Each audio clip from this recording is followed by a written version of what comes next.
Chapter 529. Upon hearing Omega Kotoku's words, the young lady with the old-fashioned and solemn face immediately nodded approvingly. This young master is right. The man holding the wooden box in front of the long table couldn't help but glare angrily when he saw the three of them chatting happily. He interrupted and scolded, "Nonsense. You think you're invincible just because you said so. If you have the ability, take out a higher-grade mystic breakthrough pill and compete with me." The old-fashioned girl sneered, "Compete with this lousy pill of yours? You're degrading yourself for no reason." At this time, the middle-aged manager of Wuruan Pill House impatiently waved his hand and said, "Enough. You'd better leave." Just as that girl said, this level 5 mystic breakthrough pill doesn't even have the grade of a pill. It can be seen that there are many impurities in it. The probability of an ordinary mystic cultivator advancing after taking it is estimated to be only 1 in 10. Moreover, with such a gradeless and ugly appearance, I'm afraid that there will be a series of side effects after taking it. When the man saw that the mystic breakthrough pill he provided was criticized as worthless, his face couldn't help but flush red. He pushed through the crowd and left amidst the waves of ridicule. Since he's here to appraise a pill, why did he get a few people to mingle in the crowd? Arbor asked in confusion. The old-fashioned and solemn young lady glanced at her and kindly explained, "After the appraisal of this pill, it can be placed in Wuruan Pill House and be auctioned on the 4th or 5th day. It's just that that person thinks everyone is a fool. There are many experts in Wuruan Pill House. It's impossible for him to get away with it. This girl is from the Pill Union, right? Nice to meet you." The middle-aged manager of Wuruan Pill House cupped his hands with a smile at the old-fashioned girl. The girl pursed her lips and nodded at the manager. She didn't say anything else. The following pill appraisal went very smoothly, and no one dared to make a fool of themselves again. Until the end of the day, Arbor hadn't seen a single high-grade pill. One of them took out a middle-grade longevity pill with blue veins. Someone immediately called out a price to buy it. After a round of bidding, the price had reached 5 middle-grade profound stones. In the end, the Wuruan Pill House's deacon dissuaded them. He only said that the pill would be placed in the pill house first, and that the auction would only start on the 4th or 5th day. Everyone rubbed their palms together, and many pairs of eyes stared at the middle-grade longevity pill. Arbor thought that longevity pills were quite popular. Previously, Tong Tong had only made a dozen or so longevity pills and filled a small bottle. Moreover, she didn't lack profound stones, so she didn't bother to sell longevity pills.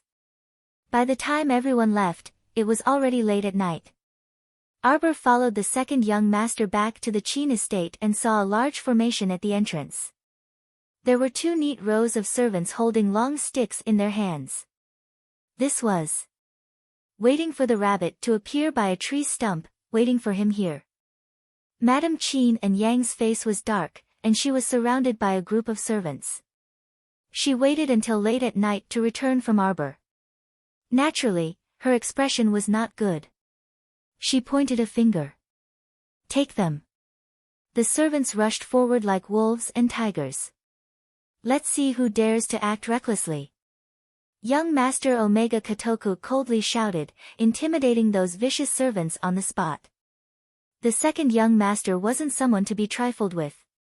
In the end, this family was still surnamed Qin.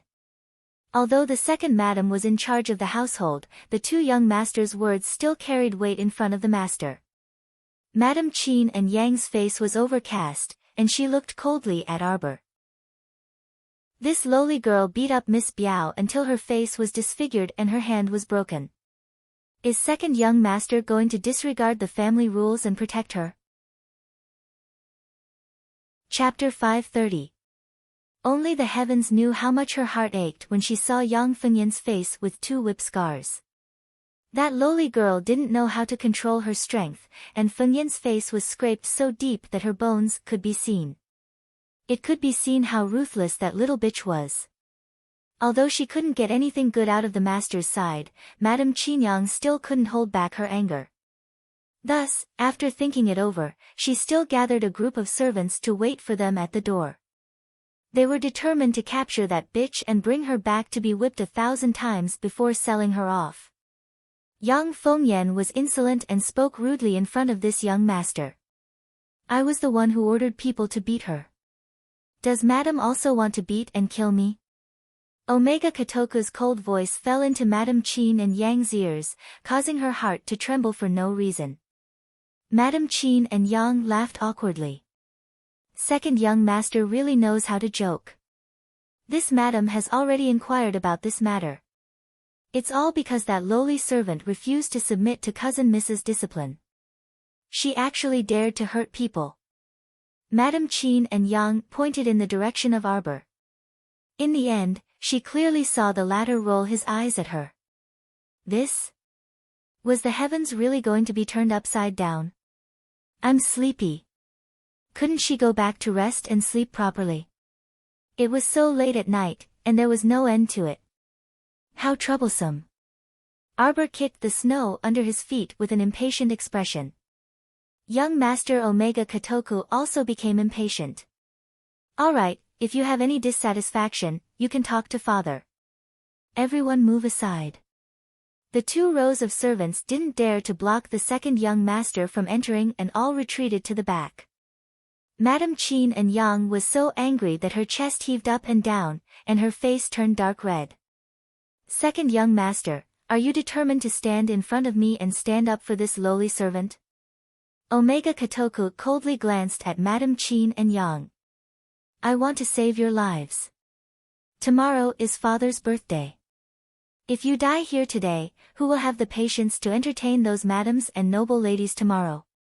Omega Kotoku's words made Madam Qin and Yang feel a chill down her spine. Her entire body trembled, and she was so angry that her chest puffed up. Her eyes immediately exploded with rage. Oh. Is that so? Since that's the case, I want to see if second young master will really draw his sword against his stepmother for this lowly servant if I insist on killing her today. Madam Qin and Yang pointed in the direction of Arbor. She was so angry that her red eyes bulged. Hold down this lowly servant for me. Beat her to death. The servants were sandwiched between the madam and the second young master and were in a dilemma. Hearing this, they could only brace themselves and go forward to capture Arbor. Xiao Mu's small stoic face instantly turned several degrees colder. Without waiting for a servant's hand to touch her, she ruthlessly kicked that person in the stomach, sending him flying in the direction where the second madam was standing. Madam Qin and Madam Yang didn't expect that the little guy would be so ruthless. She was hit by the servant who flew over. With a bang, both of them smashed into the protruding door's sill. With a crisp crack, Madam Qin and Madam Yang's waist bones immediately cracked. She immediately let out a miserable howl and fainted. When first Qin rushed over after hearing the news, he saw a group of servants surrounding a stoic-faced little girl with horrified expressions. They were ill at ease and didn't know what to do. What are you all crowding around here for?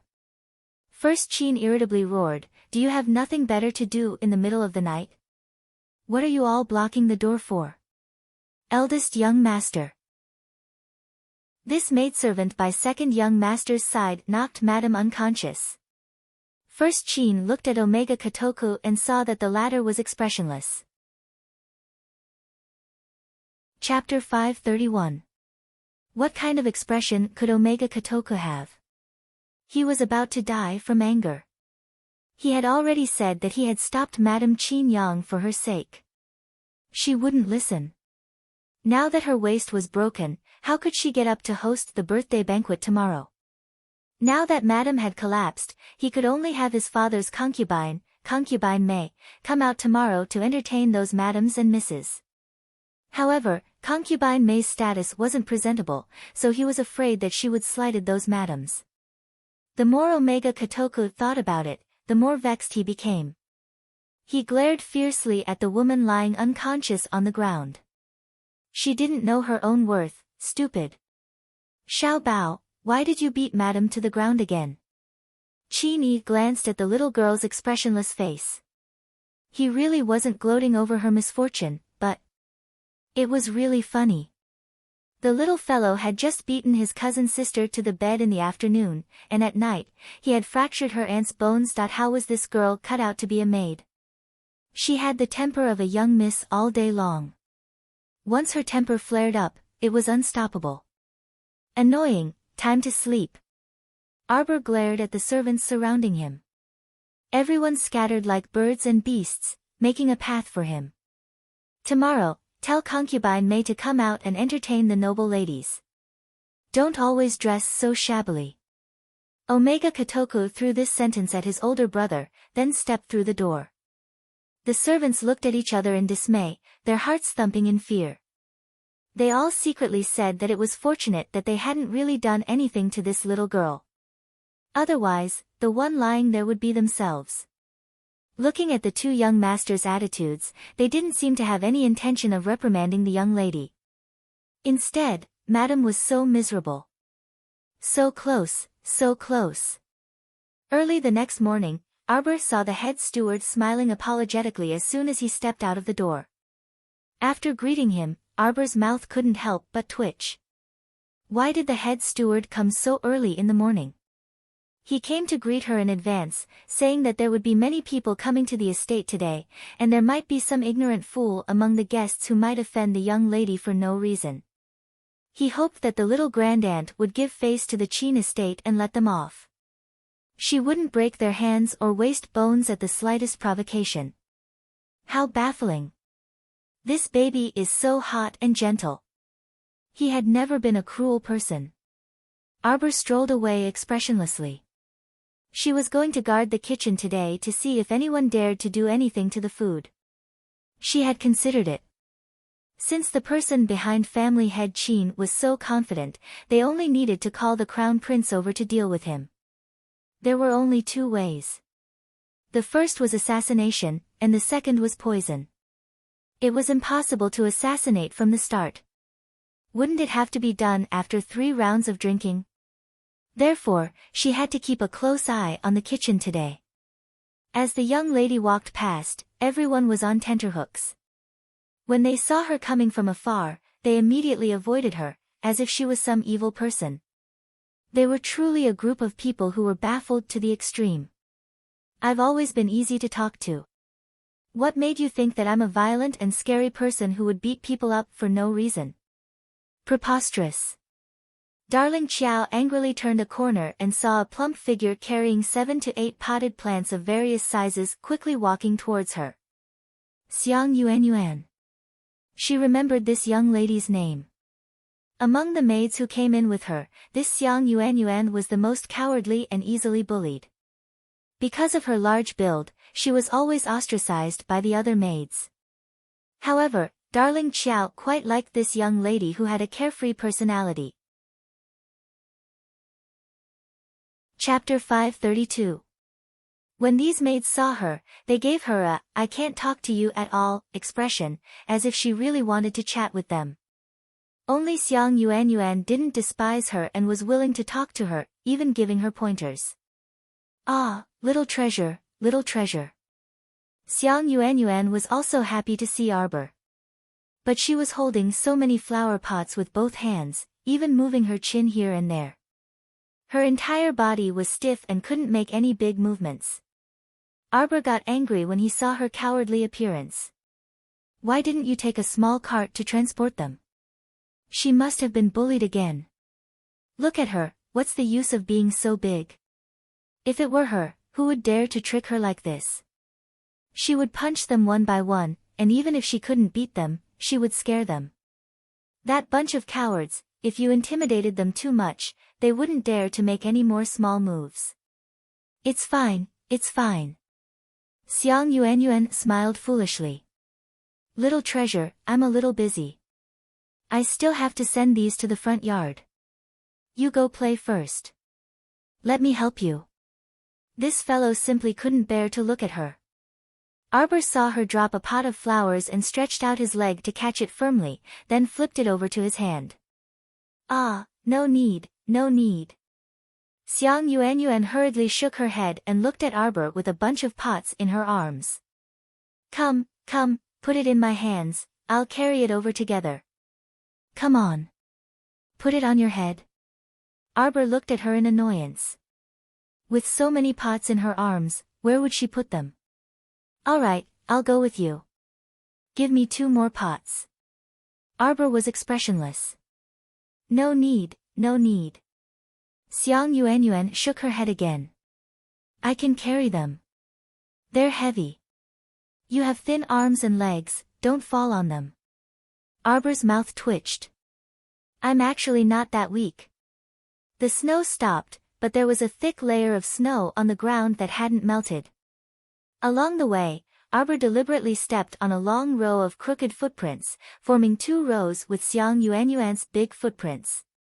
Xiang Yuanyuan was chattering on the side, talking and laughing with her. The cold wind was blowing on her face, but it was not very cold.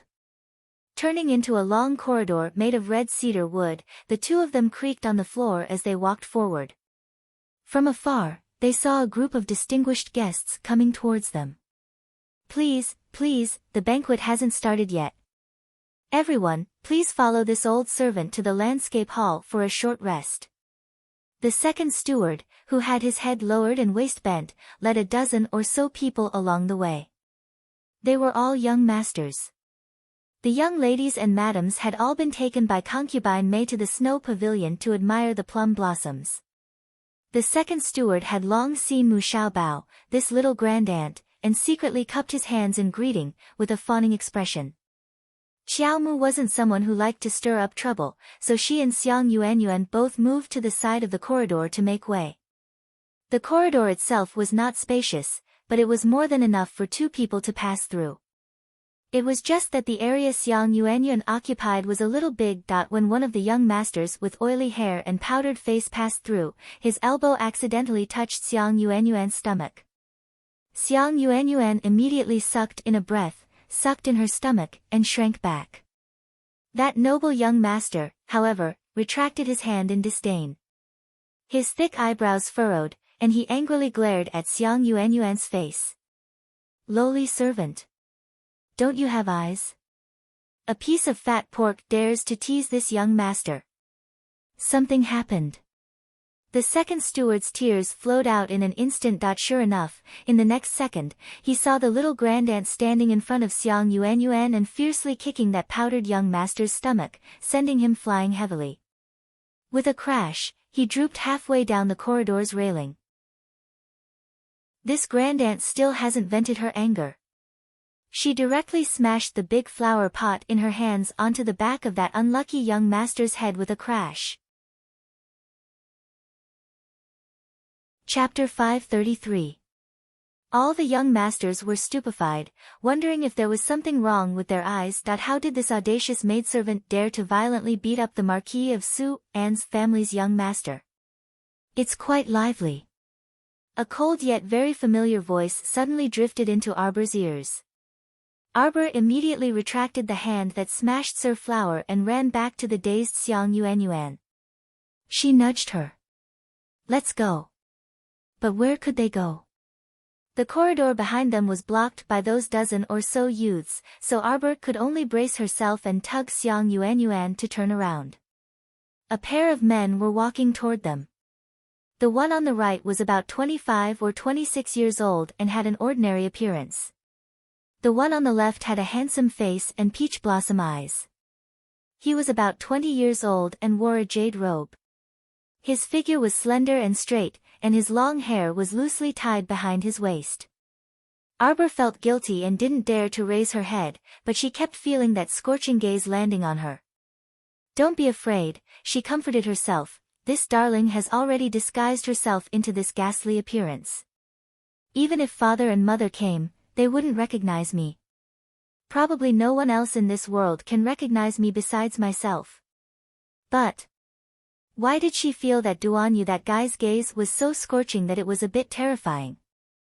It's fine, calm down, she must calm down. She couldn't relax her expression at all. It would be strange if he could recognize her face after it had changed so much. Our dear Qiao Mu expressionlessly raised her head and fearlessly met Duanyu's gaze. Her heart skipped a beat, and she was about to run away in a fit of anger. Duan Yu really was staring at her without blinking. He stared at her with a terrifying gaze that could devour her. There wasn't the slightest hint of warmth in those beautiful peach blossom eyes. Instead, a raging fury was churning in the depths of his eyes. How was that possible? Darling Qiao was dumbfounded. She had already disguised herself to this extent, so how could he recognize her with a single glance? No, she must be scaring herself. He was tricking her, right? Darling Qiao continued to console herself. She poked Xiang Yuan and didn't say anything, urging her to leave quickly. Just as she brushed past Duan Yu, she felt a grip tighten around her wrist. He had actually abruptly grabbed her wrist. You're very good. Duan Yu felt that the instant he saw this little stoic, he couldn't control his belly full of fire. He had been looking for her all over the world like a fool. He couldn't eat or sleep well, and he was deeply worried for more than 2 years. However, he didn't expect this girl to be in Jingdo, right under his nose. Arbor was scared to death. She belatedly realized that Duan Yu really did see through her identity. One glance. How could this be? Her disguise was so perfect. The second manager ran over in tears and stopped Duan Yu, apologizing profusely. Sorry, young Master Duan. Sorry to disturb you. This old servant will take you there now. Arbor saw that the second steward was blocking him and took the opportunity to run away. He heard the second steward roaring angrily behind him, stop right there. Run? Let's see where you can run to. Arbor ran out of the long red cedar corridor and saw Situ Yi walking over after turning a corner. Situ Yi was taken aback. He opened his mouth and greeted her, little junior sister. Arbor was completely stupefied. She ran all the way to the garden and kept looking at herself in the pond. What was going on? Even Situ Yi could recognize her at a glance. What exactly went wrong with her perfect disguise? On the other end, Situ Yi was dumbstruck. Just now, he actually saw little junior sister who had disappeared for more than 2 years. Were his eyes playing tricks on him? Hurry, hurry, hurry, hurry and report to the Lord that the Crown Prince's carriage is about to reach the main entrance. An excited servant shouted all the way.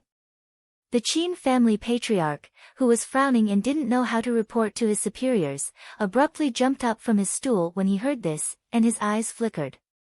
Hurry, call the 2 young sirs and follow me to the main entrance to welcome him. Didn't they say that they weren't coming? They had already received definite news from Consort Zheng that the Crown Prince wouldn't be coming, and they had already welcomed His Highness the eldest prince, Mo Jiao. Who would have thought that His Highness the Crown Prince was truly an unpredictable person? Chapter 534. Arbor was standing at the edge of the pond, looking at the clear water and endlessly taking pictures. Her small face was full of confusion. She heard some messy footsteps. Turning her head, she saw several servant girls rushing over from the stone path. Hurry, hurry. Family head has ordered for everyone to gather at the main entrance. His Highness the Crown Prince's carriage is already at the entrance. Ah, the servant girls' voices rose and fell in unison. They had long heard that His Highness the Crown Prince was a peerlessly handsome man who didn't lose to eldest young master or second young master. They were so excited. His Highness the Crown Prince rarely showed his face. Was he going to come to the Qin estate today? Ah! Hurry and help me take a look. See if my makeup is smudged. Heavens, if I had known earlier, I would have worn that begonia hairpin today. The little fellow threw the women's chattering to the back of her mind. Arbor didn't have time to think carefully and abruptly ran towards the kitchen. That fool, why did he really come? Someone else wants to deal with you, idiot. You're a high and mighty crown prince. Why are you blindly joining in the fun? Don't you know that there is no good banquet, no good meeting? The little fellow ran to the kitchen's back door in one breath. With a light leap, she was already on the kitchen's roof beam. Squatting there, she propped up her chin and carefully observed for a while. The kitchen was in full swing at this moment. All kinds of ingredients were being pushed in on small carts like flowing water. They were being washed, cut, boiled, and stir-fried. It was very lively. The head steward who controlled the entire kitchen was currently yelling back and forth, "Hurry, hurry. Why are your hands and feet so slow? I told you to hurry up and wash. It's about to be cooked. The guests are all in their places. The banquet is about to start. Everyone, hurry up. Ah! Hurry, hurry, hurry." Arbor squatted on the beam and impatiently pursed her lips. On second thought, if this banquet was messed up and the atmosphere was foul, wouldn't a certain person run back to the palace in a fit of anger? Our dear Xiao Mu blinked, and her gaze fell on the dishes that were lined up and ready to be served. A talisman suddenly floated out of his fingertips. The little guy silently opened the talisman, and his figure suddenly disappeared from the beam. Not long after, a bowl with a lid slowly floated up into the air. It floated in the air, and some of the seasonings nearby also flew over. Soon, a bunch of oil, salt, soy sauce, and vinegar were sprinkled in. Middle grade invisibility talisman. Invisibility lasts for 15 minutes. It is ineffective in front of people with a higher cultivation base. After she had opened the fourth jade slip, she had learned a few new middle-level talismans. The Vitra talisman was one of them, and the invisibility talisman was the second. After adding a lot of ingredients to each plate, Arbor felt satisfied. After squatting for a while, Arbor found nothing unusual. He couldn't help but feel somewhat puzzled. Could it be that family head Qin didn't plan to poison the food and instead planned to assassinate him? However, the poison was indeed a little low-end. The crown prince had a specialized apothecary by his side, and everything he ate would be tested first. As Qiao Mu thought this, she floated out of the kitchen and headed towards the Qin estate's central courtyard. She wondered what their expressions would be when they ate the spiced dishes later. If Duanyu, that germaphobe, ate a mouthful of mud, his expression would definitely be exceptionally spectacular. At this time, the Qin estate's patriarch was bowing to welcome Prince Mo at the wide-open main entrance with his family members. The guests who had heard the news also came forward to greet him. Mo Yen alighted from the carriage and coldly stared at family head Qin, who was at the front of the procession. Chapter 535.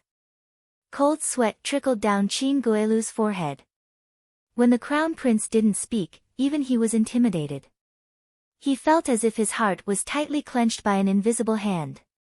Family head Qin is the birthday boy today, so there's no need to be overly courteous. After a while, Mo Yen finally spoke in a low voice and waved his hand to dismiss everyone's formality. Qin Guelu felt as if he had been pardoned, and he hastily stood up with a smile on his face. "We are honored by the crown prince's presence. Your presence brings light to our humble dwelling. Please forgive us for any neglect. Family head Qin, there's no need for pleasantries. We came today to..." The crown prince has come." A dry voice suddenly interrupted Mo Yen's words. A man in his 30s wearing a bright yellow deerskin cloak was escorted in like a moon surrounded by stars. Mo Yen coldly swept a glance at him. "Eldest royal brother." Eldest brother isn't deliberately stealing your limelight. It was royal father who specially instructed me to come here to celebrate the Qin estate's elderly head's birthday. I didn't expect sixth brother to be in such a good mood." That's right. Many people from various patrician families have come today, so sixth brother should also come out and walk around more. Before the great king's son could finish blabbering, the crown prince had already strode inside. The moment he moved, family head Qin led the two young masters and the entourage to follow in a hubbub. The great king's son, Mo Jiao, was immediately embarrassed, and he clenched his fists tightly in his sleeves. This was the crown prince's attitude toward this group of princes, willful, arrogant, and disregarding them. If he was willing to look at you, he would look. If he wasn't, he wouldn't say a single word. Your Highness, please come this way. Qin Guelu personally led the way and bowed as he led the crown prince to the banquet hall.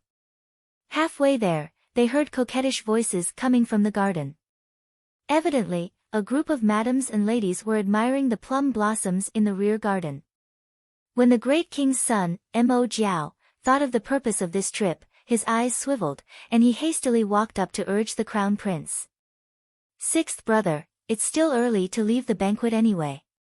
Why don't we take a walk in the garden first? I've always heard that the Qin estate's plum blossoms bloom the best, so this is the best time to admire the plum blossoms. Qin Guelu immediately laughed and repeatedly expressed his assent. Your Highness, please, please. There's a rare 1,000 snow plum in the manor that has already bloomed. It's worth taking a look. Prince Mo wasn't in the mood to appreciate the plum blossoms. Just as he was about to impatiently refuse, he looked up and saw Duan Yu and Situ Yi walking over together. There was also a young man with ordinary features following closely behind the two of them. He kept wanting to speak, but Duan Yu and Situ Yi were chatting among themselves, so he couldn't get a word in edgewise. Little young Master Duan, young Master Situ. Qin Guelu chuckled as he cupped his hands in greeting. Duan Yu nodded, and his indifferent gaze swept over everyone. He suddenly launched an attack at Omega Kotoku. Second young master, a mischievous maidservant by your side used a flower pot to injure the Marquis of Su An's family's fifth young master. Shouldn't we find her and demand an explanation for the Marquis of Su An's fifth young master? Omega Kotoku, eldest Qin was instantly speechless. How many people had this lass smashed in the past 2 days? She truly had guts that didn't fear anything in the world. Qin Guelu was appalled when he heard this. What? How is the Marquis of Su An's fifth young master's current situation? What maidservant is actually so audacious? Go and find her. The group of Qin estate's servants couldn't help rolling their eyes. Lord, your acting is really not bad. Chapter 536. Didn't you already know who it was? Other than that person who beat Miss Biao and Madam until they were bedridden, who else could be so daring? Omega Kotoku curtsied indifferently to Duan Yu. Young Master Duan, I'm very sorry. She is still young and doesn't know any better. Her actions are based on her preferences, so please forgive her. Everyone's eyes widened in astonishment. The other party had already come to demand an explanation, so was it all right for young Master Omega Kotoku to be so protective? What kind of maidservant was raised to be so audacious? Were you sure she was a maidservant and not eldest miss? Duan Yu's eyes shot out flames of fury. Look, what kind of lousy matter was this? Omega Kotoku's attitude of taking responsibility for darling Qiao no matter what happened made people loathe her for no reason. Mo Lian glanced at Duan Yu with a frown. Why was there something wrong with this guy today? Insulting someone's maidservant for no reason? Come to think of it, he wasn't such a senseless person. At this time, a commotion broke out in the garden. A maidservant came to report that Miss Qianqian of the Talisman Patrician family and Su Mingzhu, the third miss of the Marquis of Placation's estate, got into a fight in the rear garden, and the servants from both sides couldn't restrain the two misses. Everyone looked at each other, bewildered. Qin Guelu only felt his head throbbing. The birthday banquet hadn't even started yet, so what kind of trouble was this? He recognized this maidservant as Concubine May's personal maidservant. The matter must have developed to the point where even Concubine May couldn't handle it, so she hurriedly came to report. When the great king's son heard this, he was energized and hastily said, then quickly, let's quickly go take a look. It wouldn't be good if she injured someone. Mo Lian swept him a mocking glance. You're only thinking about the miss of the Grand Lusher family. What a good-for-nothing. The group moved to the pavilion in the garden, and along the way, they heard Concubine May's maidservant talk about the ins and outs of the matter. Everything was originally quite good. The madams and misses were all admiring the flowers and snow near the pavilion, and everything was harmonious. That maidservant shuddered at the master's glare and said, it was Miss Moo of the Talisman patrician family, said she was bored and suggested a beast duel. Beast fighting was a boring game that the nobles played in their spare time. Of course, they wouldn't use their own mystical beasts to fight. Normally, they would use some young mystical beasts to fight. Basically, after a single battle, the two young mystical beasts would be riddled with scars and close to death. Arbor floated out of the kitchen. When he passed by the garden, he was attracted by the cries of the baby beasts. When she arrived, the two little beasts were already tearing each other to death. However, it was clear that Miss Moo's beast was slightly better. She won. As a result, Su Mingzhu, the third miss of the Marquis of Stability's estate, flew into a rage out of humiliation. She was so angry that she used her sword to wildly hack at the little beast that had lost the competition. Arbor was furious when he saw this. He ran over and gave Su Mingzhu a big slap to make her stop. And then things went wrong. Xiao Mu was still invisible at this time. Third young Miss Su thought that this slap was from Miss Mu, so she immediately turned around and mercilessly slapped Miss Mu back. The stupefied Miss Mu didn't expect third young Miss Su to be such a sore loser. At once, she couldn't hold back the anger in her heart and pounced over to slap Su Mingzhu as well. The two immediately started fighting. Neither of them were kind people, scaring concubine Mei to the point that she collapsed to the ground. She shouted delicately, "Io, stop fighting, stop fighting. Quickly go invite master. Quickly go." It would have been better if she didn't shout, but once she did, Arbor felt goosebumps all over his body. He immediately thought that this voice was the same as that night when she snuck into the Qin estate and heard through the window. Chapter 537. Concubine Mei was paralyzed on the ground in fright. All the official madams looked down on her, and none of them were willing to help her. Originally, the madams were already very displeased that the Qin estate sent a concubine to entertain them when they were visiting the estate for the Qin estate's birthday banquet. Now that they saw concubine Mei acting like a coquettish concubine who couldn't be shown in public, they felt like they had eaten a fly and looked down on her even more. Madame Mu sat there motionlessly with a smile and didn't stop her daughter. In any case, her daughter wouldn't suffer a loss. That Su Mingzhu simply wasn't her Qianqian's match. Her eyes contained a layer of frost as she coldly gazed at the third miss of the Marquis of Placation's estate. A mere miss of a declining Marquis's estate dared to attack her daughter. She deserved to be taught a lesson. When the servants shouted, "His Highness the Crown Prince has arrived," our dear Xiao Mu, who was watching with relish, jumped in fright. She immediately turned around and fled in a panic. She felt like there was a row of piercing gazes on her back that burned her. "Fuck, I've already turned invisible, so why can't I escape your discerning eyes?" Our dear Xiao Mu ran very quickly, but how could she compare to the Crown Prince's terrifying speed? Just as he leaped over, his hand was already about to grab her wrist. Our dear Xiao Mu hurriedly threw several speed talismans on herself and fled like a wisp of smoke. The Crown Prince didn't chase after her and stopped, his gaze lingering as he gazed in the direction she ran off in. "Ha! You know how to feel guilty now. You even dared to avoid me. You really are a naive darling. You think you can run away after showing yourself? Your Highness." When Mu Qianqian saw the Crown Prince dashing in her direction, her maiden heart nearly leaped out of her chest. I am fine. Your Highness doesn't need to worry." Mu Qianqian blushed as she gave a coquettish laugh. She thought that the Crown Prince was dashing over because he saw that she was being bullied. She thought that His Highness the Crown Prince was worried about her. In reality, there was no one else in Mo Lian's eyes except for that fleeing darling who had turned invisible. It was only when he heard Mu Qianqian speak that he realized she was standing next to him and looking at him bashfully. He was instantly annoyed.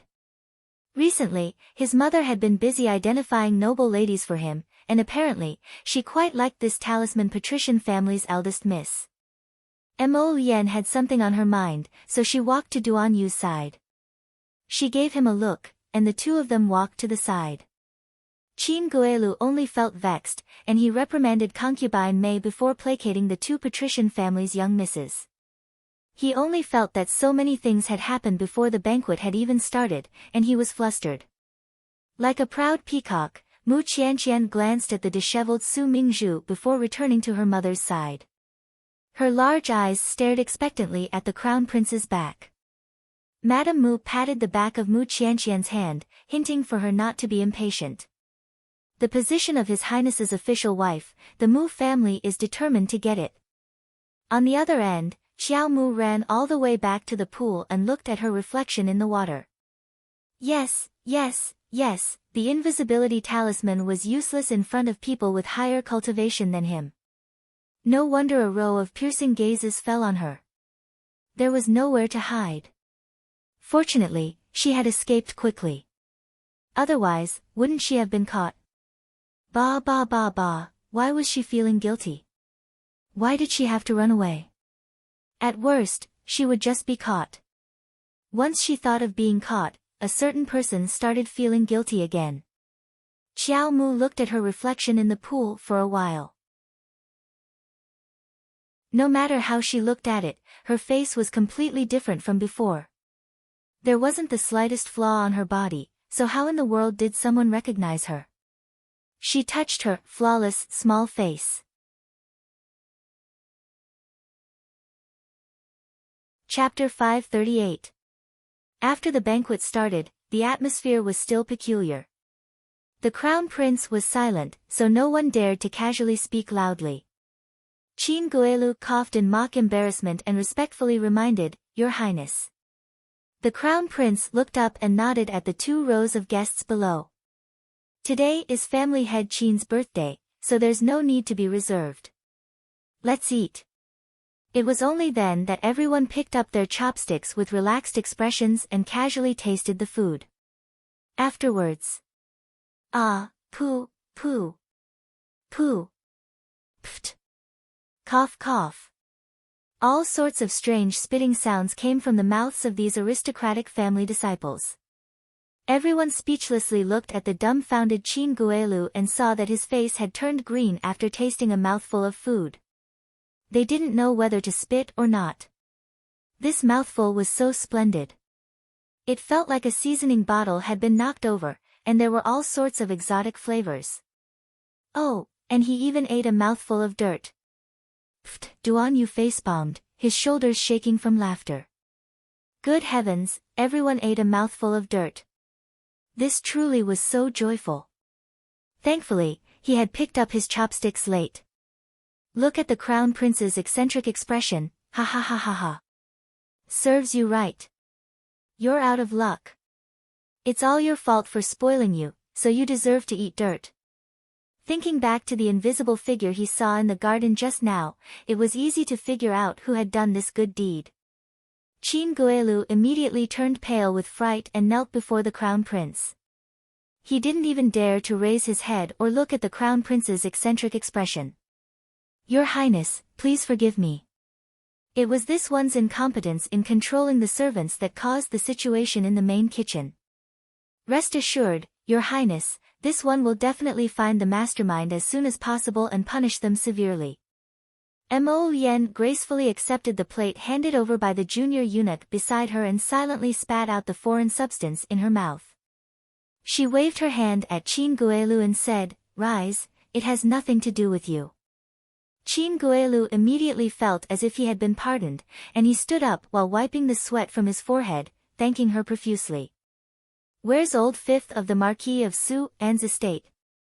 the crown prince suddenly asked. His gaze met Duan Yu's for a moment before looking away. The Marquis of Su An's estate's 5th young master, whose head was wrapped in bandages and who looked extremely miserable, was immediately dragged over. The 5th young master's face was full of confusion. He did not understand what was going on. He was about to return home, but he was forcibly invited down from the carriage. This meant that the crown prince wanted to see him. Although he said it was an invitation, his attitude was very rude and unyielding. This was the Crown Prince's style of dealing with people. Young Master Omega Kotoku's brows slightly creased. Just now, it was he who had quickly arranged for people to take care of this Marquis of Su-An's residence's fifth young master, ordering people to send him back to his residence. But now, he had actually returned. Omega Kotoku sensed that something was amiss. Since the beginning, the young master of the Duan family had been targeting Xiaobao, and now even the Crown Prince. Second young master raised his head and looked at the Crown Prince coldly. The latter looked back coldly. Marquis of Su-An's estate's old fifth, how is your body? I heard that you were hit on the head by an audacious maidservant. The Crown Prince didn't even know what this fellow's name was and could only call him Marquis of Su-An's estate's old fifth. Huifeng stood on the side, and his mouth silently twitched. The Marquis of Su-An's estate's old fifth, the powder-faced young man Hu Yukong, was immediately overwhelmed by the favor and bowed. Thank you for your highness the Crown Prince's concern. This humble subject's body is fine, and I was just about to return to my residence to rest. Marquis of Su-An's estate's old fifth. The Crown Prince stared deeply at the unlucky fellow wrapped in bandages below. Don't worry. With us here, us will definitely uphold justice for you. How about I find that maidservant for you to confront her face to face? Chapter 539. The pink-faced youth was overwhelmed by the favor and knelt down repeatedly, nodding in thanks. Yes, yes. Many thanks for your highness's favor. The Crown Prince nodded in satisfaction and turned to look at Qin Guelu. Family head Qin, go call that maidservant over. Look at how badly she beat up the Marquis of Su-An's son. How can this matter be resolved peacefully? Qin Guelu's forehead was drenched in cold sweat as he furtively glanced in the direction of his two sons. Omega Kotoku beckoned to a servant and instructed in a low voice, go invite the miss over and tell her not to be afraid. I will deal with everything. Qin Guelu sighed in relief. He was worried that this child Omega Kotoku's temper would flare up and contradict the Crown Prince to his face, causing the matter to spiral out of control. Seeing that Qin Guelu sent someone to invite her over, his expression relaxed slightly, and he cupped his hands. I've already arranged for the main kitchen to prepare a new meal. Everyone, please wait for a moment. Enjoy a song and dance first. The appearance of Junhyu Pavilion's Miss Ren immediately drew cheers from the various patrician families' marquises and grandsons. Very soon, the earth-eating episode was over. Everyone was watching Miss Ran's rare moon dance in high spirits. The Crown Prince wasn't in a hurry either. He swirled the wine cup in his hand and swept his gaze over the guests below from time to time, a frightening smile curling his lips. Jojo, are you ready? Arbor shook her head like a rattledrum. Not going. The Qin estate's servant in charge of inviting people twitched his mouth as he repeatedly cupped his hands and bowed. Little great aunt. Please come with me. Young master and the others are all waiting for you. Don't worry, young master said that he will take care of everything. He will definitely guarantee that you will be fine. Arbor hugged a tree and dodged to the side. Not going, not going. The servant coughed and had a bright idea. You were in high spirits when you beat up the Marquis of Su-An's fifth master. Are you scared now? I'm scared. Arbor's eyes flared with anger. She then lowered her small head dejectedly. Fine, fine, she was scared. She felt guilty when she saw the Crown Prince. 2 years ago, she promised him that she would go to the capital to find him, but in the end. Let's go, little grand aunt. There really isn't enough time. The servant begged bitterly, coaxing and inviting Xiao Mu to the banquet's antechamber, forcing a duck onto a perch. The male and female guests were separated at the birthday banquet. However, on the way to Arbor, they had to pass by the female guests' seats and head toward the front hall. Along the way, they received puzzled looks from the ladies. What should come will come. Darling Qiao's emotions calmed down. What was she afraid of? Wasn't he just going back on his word and getting fat? Wasn't it just 2 years of hiding and not wanting to see anyone? Humph. What could he do to her? But what should I do if I'm so scared? Her small hands were inexplicably covered in cold sweat. Sob, sob, sob. Is it really okay to be so cowardly? When the servant went in to report, Lady Rant's dance had just finished, and the entire hall was silent. The crown prince smirked and said coldly, "Bring her in." Everyone turned their heads to look and saw a little girl with a stiff expression walking in from the front hall. From the moment the child entered, the crown prince's gaze was firmly locked on her. He stared at her intently, as if he was crazy. The fire in his heart couldn't be suppressed and shot straight up. The little girl's hands were tucked in her small sleeves as she stepped on the limestone floor tiles and walked forward. Her expressionless face looked straight ahead, as if she didn't care about anyone at all.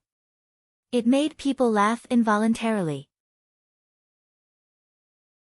Little junior sister, it's really you. Situ Yi was the first to jump up and stared at her in disbelief.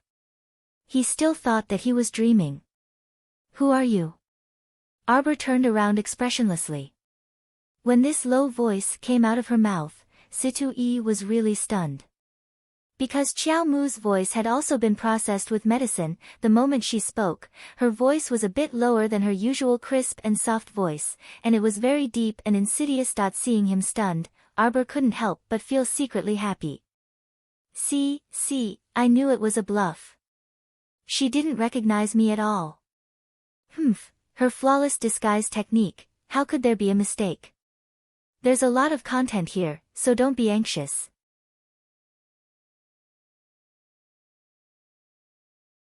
Chapter 540.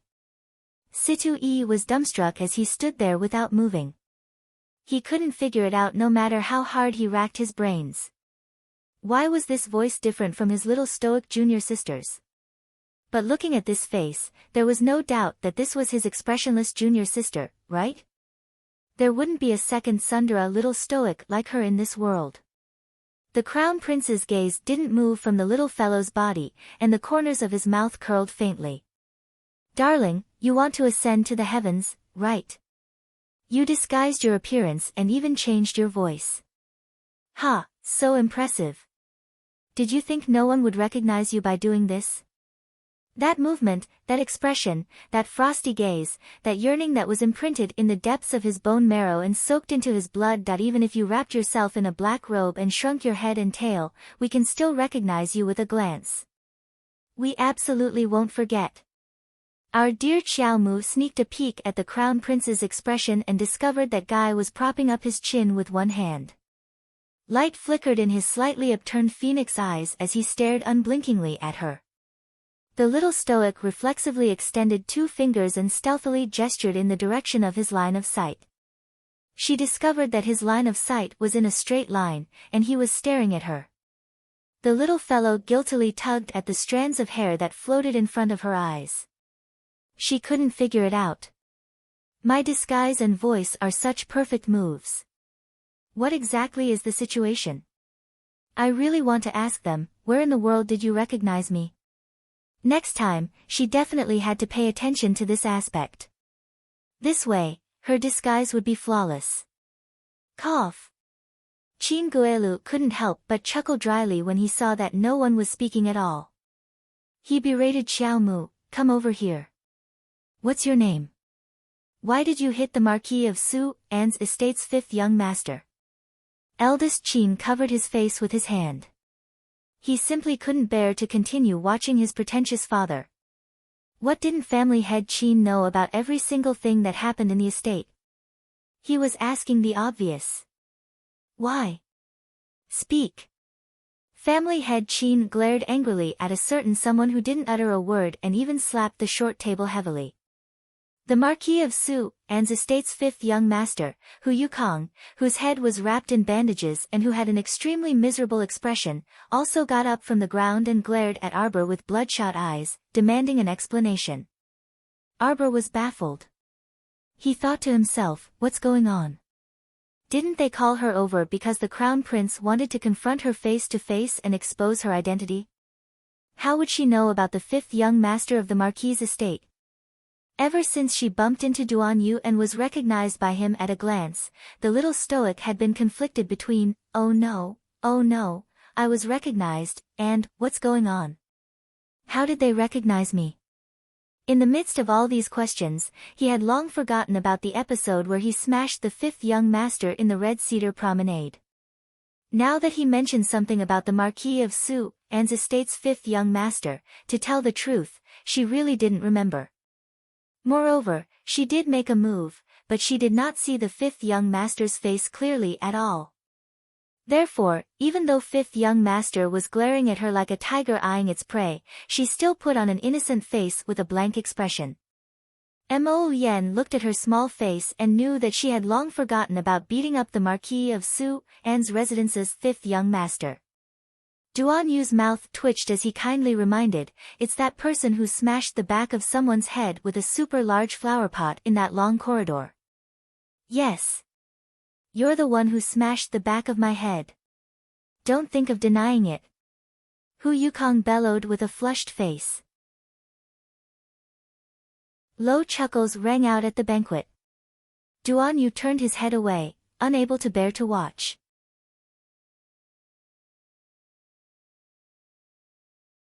Chapter 541. When he told her about the flower pot in the long corridor, Arbor immediately remembered. So it's you, this coward. What else can you do besides tattletale?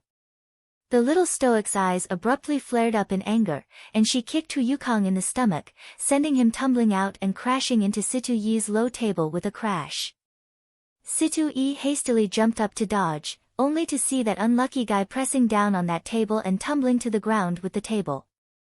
Hu Yukong's entire body was pressed down by the overturned table, and his legs trembled outside the table. Family head Qin's mouth gaped open.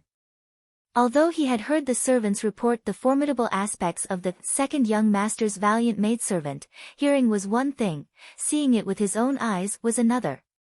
You. Situ Yi pointed at our dear Qiao Mu and said with certainty, you are little junior sister. Don't deny it. You. Come here right now. Quickly come here. Arbor glanced at him and pattered to him. Situ Yi pulled her to his side and raised his hand to rub her head. He was both speechless and earnest as he said, little junior sister, why are you so disobedient? Where did you run off to these past 2 years? Do you know that everyone was looking for you? How could you disappear just like that and suddenly play the act of completely disappearing? You really made everyone worried sick. Immobilize. Arbor suddenly took out a talisman and slapped it on Situ Yi's forehead. That yellow talisman paper floated on the forehead of the handsome youth with dashing eyebrows and bright eyes. Everyone.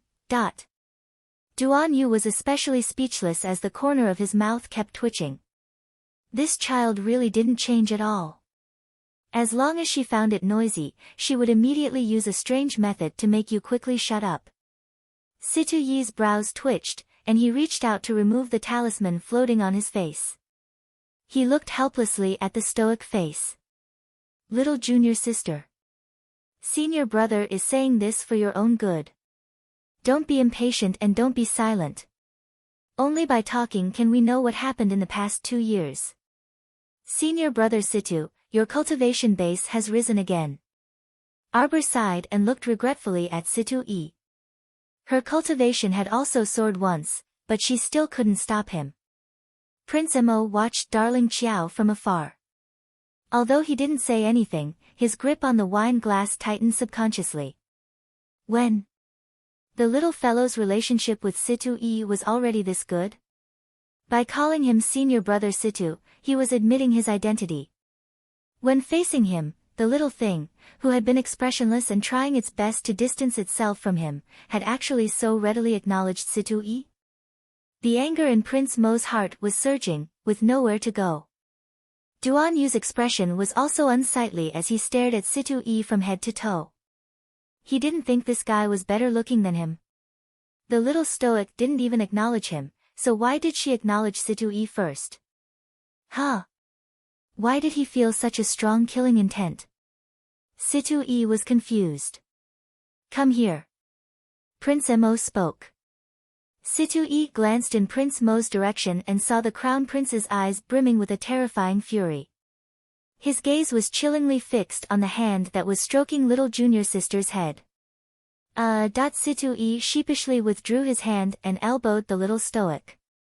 His Highness the Crown Prince is calling you over. Your Highness. Young Sir Omega Kotoku suddenly stood up and quickly walked to Arbor. He bowed at Prince Mo. This one was lax in disciplining my maidservant. I am willing to bear all responsibility.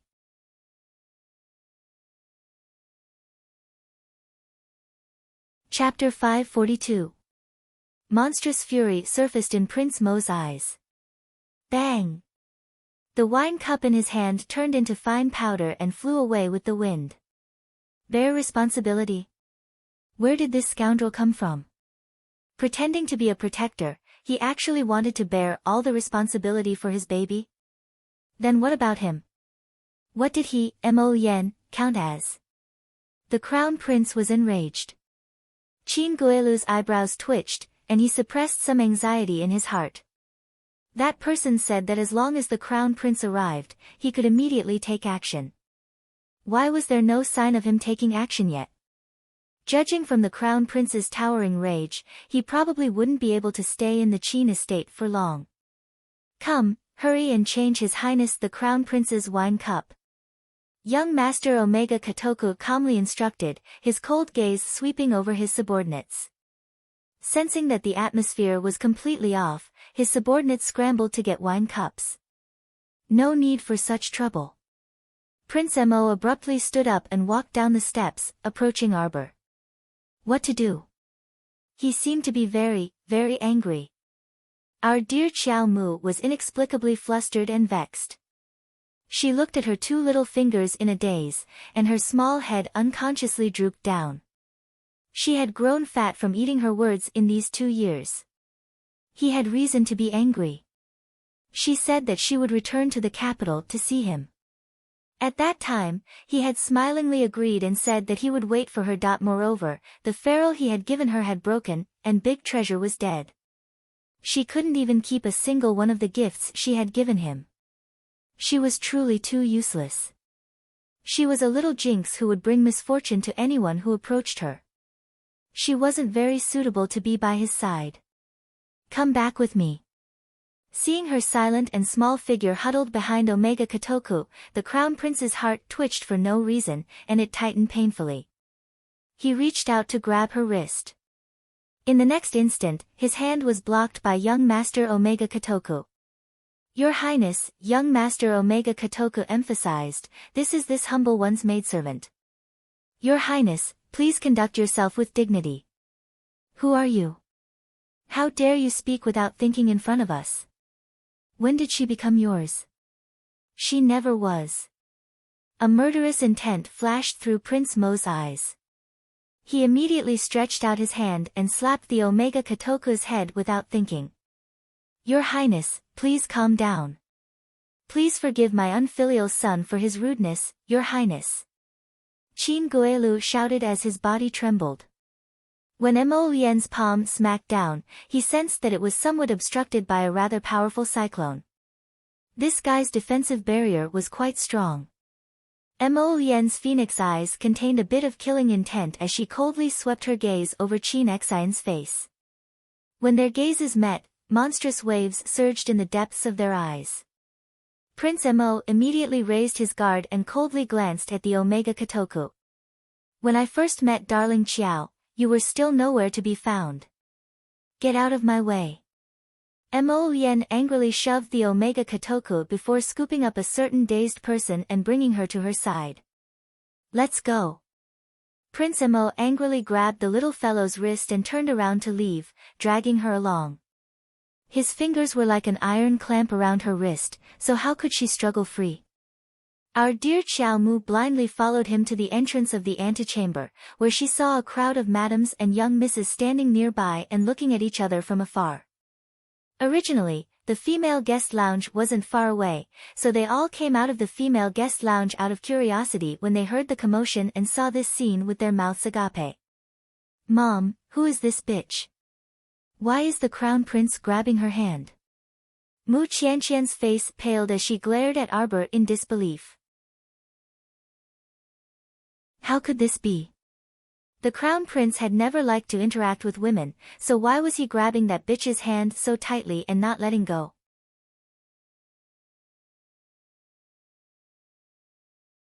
Chapter 543. All the female guests were currently peeping at the crown prince's entourage and whispering to each other when they suddenly heard a blood-curdling scream. "Help! Help!" A young man's trembling voice approached from afar. "Ow!" A terrifying roar deafeningly traveled in from outside the reception pavilion for female guests, scaring all the madams and young misses into retreating to the sides. The reception pavilion's door was smashed to the ground with a boom. A young man in disheveled clothes rolled in and fell at the feet of a madam. He didn't care about anything else and wanted to hug the other madam's leg. "Help! Help! Help!" That madam was so frightened by this impetuous little bastard that she continuously retreated, her eyes filled with rage from embarrassment. When Arbor heard this person's voice, her two small brows twitched slightly. Although this person was extremely frightened at this moment, she could still recognize from this voice that this person was the man who had secretly eaten with concubine May in the middle of the night. "Ah, young master cousin," some of the maidservants exclaimed. Only then did Arbor understand that this disheveled young man with a flat nose and a round face was Madame Qin Nei Yang's treasured nephew, young Jiazhen, who was stained with misdeeds. What was laughable was that he impatiently sought out his uncle's concubine to secretly eat and even kept his aunt in the dark. It was truly so disgusting that it made people want to vomit. "Ow!" Another half-naked woman with disheveled hair pounced in from the door. However, she couldn't be called a woman anymore. Her skin had already been replaced by pieces of black, rotting flesh. Her forelimbs crawled on the ground at an extremely fast speed, and she entered the reception pavilion in the blink of an eye. Black vortexes flickered in her eyes, and her lifeless eyes stared fixedly at her target, young Jiazhen. Grinding her sharp teeth, she opened her mouth slightly to reveal the signature product of a zombie, fangs. Oh my god! Why is it a zombie? The hall was filled with chaotic screams, and the ordinary madams and young misses were truly so shocked that they turned pale and screamed continuously. "Don't be nervous, everyone, don't be nervous. Calm down and don't run around recklessly. Don't come into contact with this zombie." Qin Guelu was simply about to cry from anger. What the fuck was going on? Why were there so many things happening at his 60th birthday banquet out of the blue? Who could stand up and tell him why there was a zombie in his house? Now that the entire Guanlan city was under martial law day and night, not to mention zombies, even a mosquito wouldn't be allowed into the city. If news of a corpse puppet appearing in the Qin estate were to leak out, it was unknown how many people would be concerned about it. Perhaps the entire Qin estate would be implicated. Could it be that this was the plan that the Lord had in mind? Letting a zombie in to wantonly attack Crown Prince Mo? Would it work? He didn't look reliable at all. "Uncle, save me. Uncle, save me." Young Jiazhen was only wearing half of his pants, and half of his foot was broken, as if he had been viciously bitten by a zombie. Young Jiazhen was about to go crazy. He wailed bitterly, and his clothes were disheveled as he crawled toward Qin Guelu, causing the unmarried maidens to spit several times in embarrassment and cover their eyes with their hands. "He's been bitten." A few of the young masters cried out in horror. "Quick, isolate him, don't let him come over. Uncle, save me. Uncle, uncle. Aunt, where are you, aunt? Ah, save me. Save me." Roar. That zombie suddenly attacked and pounced on young Jiazhen's back.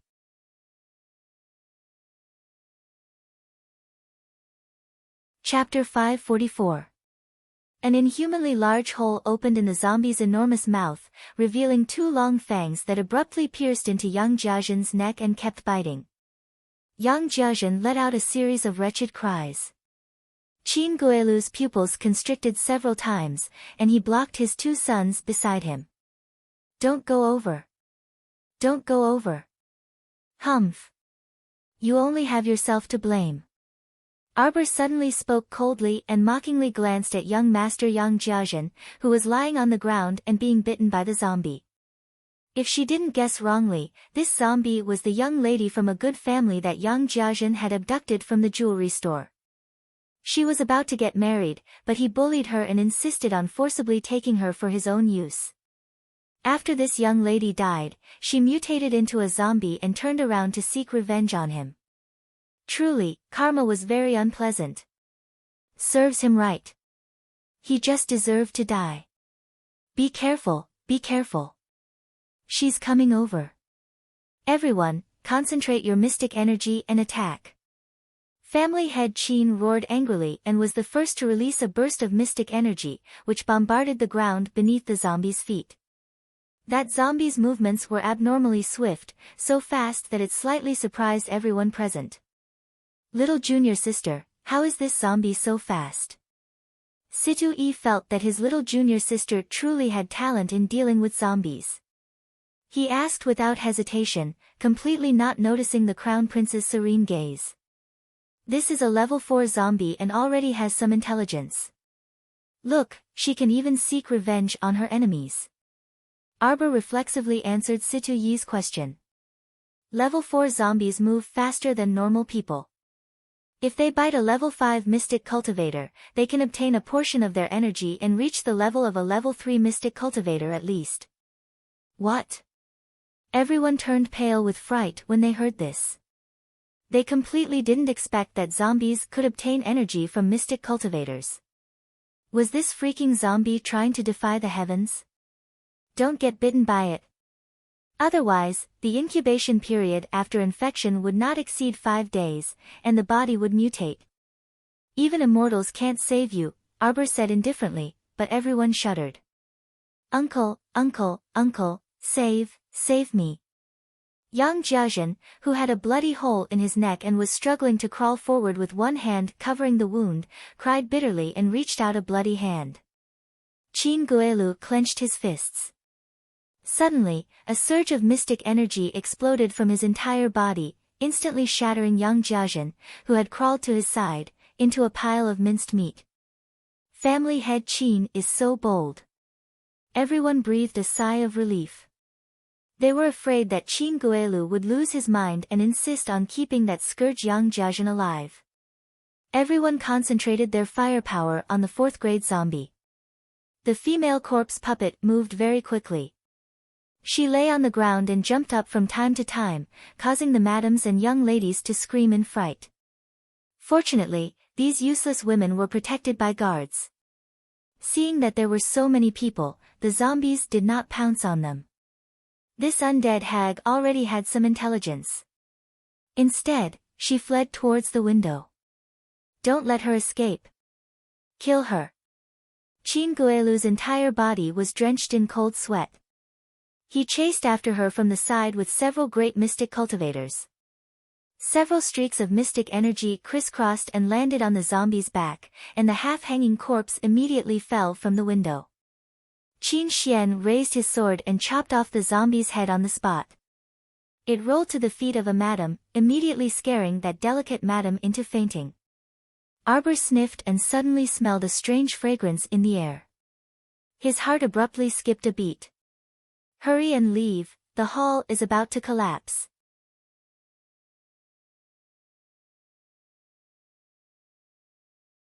Chapter 545. Mo Lian's expression changed slightly, and she grabbed the little girl's waist before swiftly dashing out of the hall. The little girl suddenly stuffed a pill into Mo Lian's mouth. Mo Lian was startled for a moment before swallowing it without any hesitation. As soon as they ran out of the antechamber, they heard a loud boom. Sure enough, the entire room collapsed in a matter of seconds, causing dust and rubble to tumble down. Your Highness! Hui Feng hastily chased after them. Mo Yen pulled the little girl's hand back several steps before letting go slightly. She raised her sleeve and waved the flying dust in front of her as she coughed softly. The hall in front of them suddenly collapsed, burying everyone in it in an instant. That idiot Mo Jiao also didn't come out. This was really fun. Let's return to the palace first.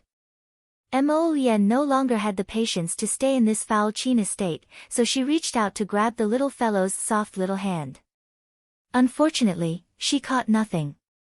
When she turned around to look, there was no trace of the little fellow. The little fellow must have used that invisibility talisman to escape while he wasn't paying attention. Hui Feng glanced around and saw wailing women and young ladies being helped out one after another, each of them looking miserable with their heads covered in dirt and blood.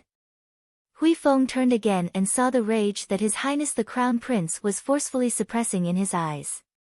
He silently lowered his eyes and inwardly grumbled bitterly. Couldn't this little great aunt go along with their lord a little? What the hell was she trying to do? Why did she disappear all of a sudden? Let's see where you can run to. Mo Yen clenched her fists as she turned around and strode away. Hui Feng quickly followed without a word. At this time, he didn't want to casually open his mouth and become cannon fodder for no reason. Arbor had used an invisibility talisman to escape. Firstly, she didn't know what kind of mood to face that terrifying guy right now. Secondly, there was something wrong with that fragrance, so she had to go over and take a closer look. The Crown Prince wouldn't want to beat her again, right? She was already an adult. If that guy dared to hit her again, she wouldn't let him off. There was a pair of small wings flapping in front of him. The black butterfly was fleeing very quickly, flying high and low in the air. Arbor's speed wasn't slow either, but it kept a certain distance from him. The butterfly left the Qin estate and flew out of the bustling streets. It fluttered into a desolate road and flew into a dilapidated courtyard. Well done. Tomorrow morning, he will definitely be poisoned without anyone knowing. He he he.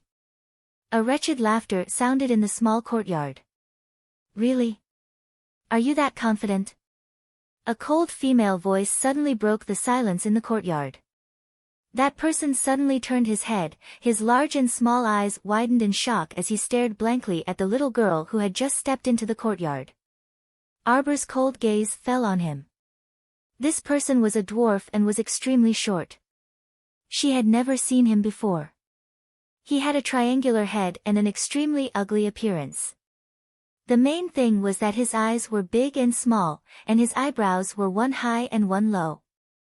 His entire face looked extremely unbalanced, and it stung her eyes. Stinky girl, there's a path to heaven but you don't want to take it. There's no door to hell but you insist on barging in. Since you've come, then stay here. The dwarf's expression was sinister as he abruptly stretched out his hand. Countless black-winged butterflies flew out of his sleeves and swarmed toward Arbor in unison. You dare to show off your insignificant skills in front of me. Arbor sneered and waved her sleeves, sending out a wave of medicinal powder. The group of black butterflies in the air desperately flapped their wings and fell down together.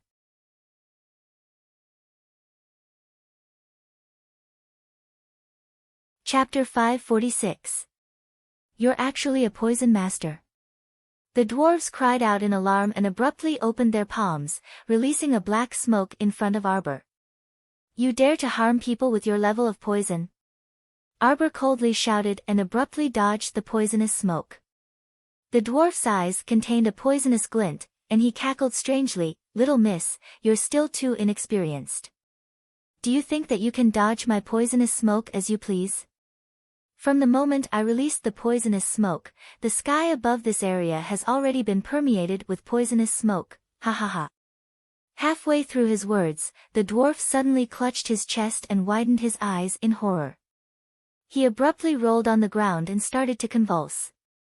A layer of frost swiftly covered his face and limbs, and even his eyebrows were frozen. His lips kept trembling, and he couldn't speak due to the terror in his eyes. You're about to die. Arbor icily said as she brandished a shiny dagger. Guess how many bloody holes I'll poke in your body before you identify the mastermind. The dwarf's originally hideous face was now completely distorted. He glared angrily at Arbor, and his teeth chattered as they made gurgling sounds. Are you very curious as to why you were poisoned? Arbor lightly tapped the dwarf's face twice with the dagger in her hand, and her lips curled into an icy arc. You can go to King of Hell's palace and ask for a clear answer. Speak, which stinking ditch is Shantian Prefecture's Luigi hiding in? Ah! The dwarf hesitated for a second before two bloody holes appeared on his body. His entire body convulsed as he looked on helplessly as this she-devil carried him into the rear courtyard as though she was carrying a bag of trash. On a row of walls in the backyard, countless thin cocoons were hanging. They were shivering softly in the wind. It seems that the poison-tailed butterflies you nurtured are already quite effective. What do you say if I feed you to them? Arbor icily spoke without the slightest warmth in her eyes. And no, I'll speak. The dwarf's eyes revealed terror, and his lips trembled as he said, the one who's been in contact with me is Sir Chio-san. I only know that he's currently hiding inside Bailon City's Bailon fortification. It wasn't far from the capital. As for the exact address, I really don't know. Chio-san. Arbor recalled the familiar voice that had been plotting with Chin Guelu that night, and an idea occurred to him. It's Luigi's lackey. Yes. The dwarf said with a trembling voice, Lord Chio-san is very angry. They said that Northern Prince Mo has caused the people of Shantian Prefecture to be unable to survive these past few years. We must retaliate. In that case, Chin Guelu has indeed colluded with your Shantian Prefecture. Arbor's eyes were instantly dyed with traces of frost and snow. Chin Guelu is very, very careful. He and Shantian Manor have never exchanged any letters. If young Miss wants to accuse him of colluding with Shantian Manor to murder His Highness the Crown Prince, I'm afraid it will be very difficult. Chin Guelu murdered the heir apparent of a kingdom for merely a few pill recipes, Arbor said coldly as he pulled the dagger out of the dwarf's body. The Chin estate has already reached its end. Slap! The dagger was flung out and shot at the wall. Immediately, the cocoon on the wall exploded with a bang. A swarm of black poison-tailed butterflies flew out and gathered into a thick mass, neatly wrapping around the dwarf. The dwarf howled in pain among the poison-tailed butterflies. I already said it. I don't think I said it before. If you confess honestly, I'll spare your life. Arbor replied with an indifferent expression. When he turned around, his gaze landed coldly on the black figure that swooped down from the sky. Less than an hour later, Arbor successfully returned to the Chin estate. She secretly snuck into Chin Guelu's study and found nothing, as expected. Chin Guelu, this old fox, had already erased everything that he had done. She returned to her room and lay down with her clothes on. She seemed to vaguely see Omega Kotoku's figure swaying outside. He raised his hand to knock on the door, but seeing that she had already turned off the lights, he seemed to give up. The little fellow was a bit frightened after being tormented for the entire day, and she fell into a deep sleep as soon as her head hit the pillow.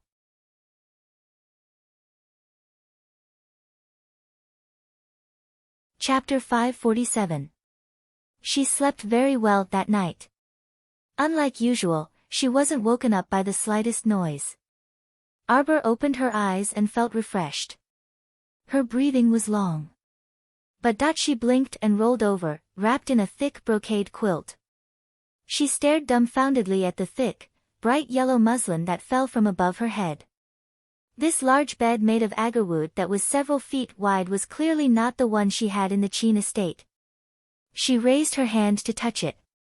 The bright yellow canopy was woven with gold silk and inlaid with jade beads. Two translucent white jade pendants swayed gently. And this brocade quilt of hers? The little fellow stretched out her small hand from the quilt with a dumbfounded expression. She checked her surroundings and sat upright with the quilt wrapped around her. What was going on? The dazzling candlesticks were set up every 5 steps, and the red candles were brightly lit. Rows of fist-sized luminous pearls hung from the 4 corners. The inner walls of the room were carved with white jade.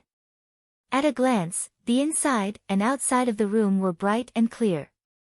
It was so spacious that it made one dumbfounded. This? How was this a side room? Wasn't this a luxurious palace? What was going on? Why did the Qin estate's side room change into an unfamiliar bedroom after waking up? Was there anyone who could tell her what was going on?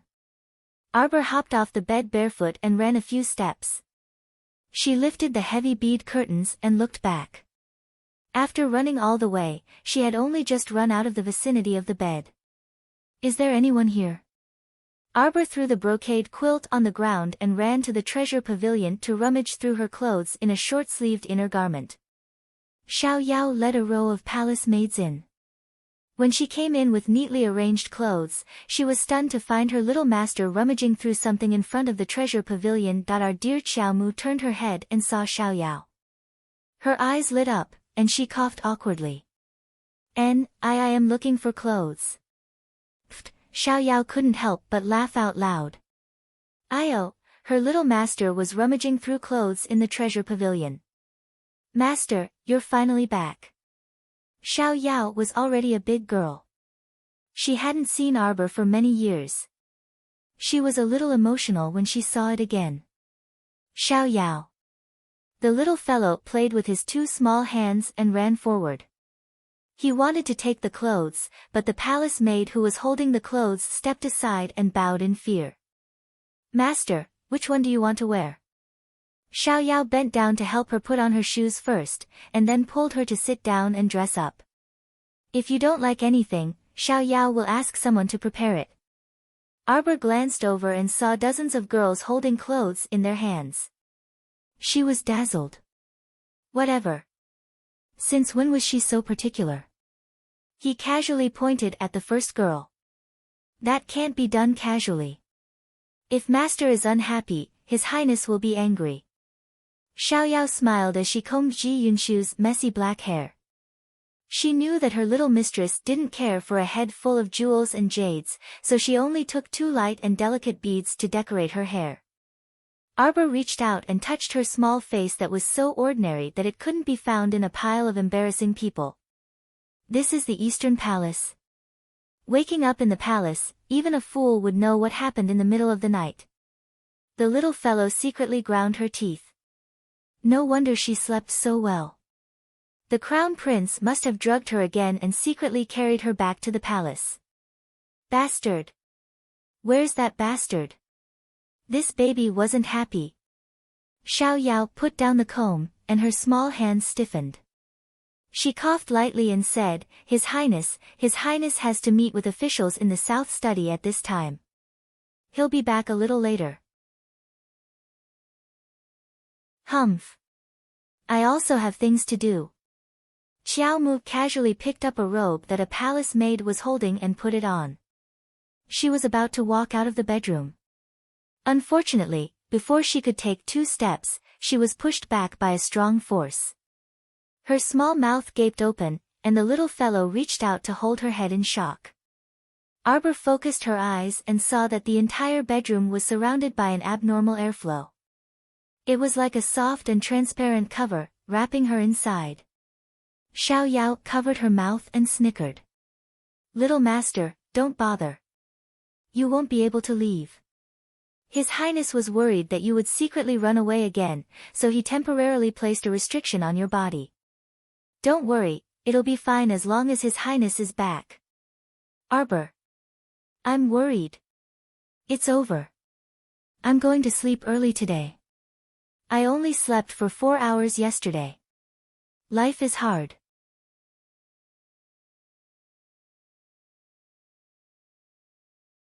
Chapter 548.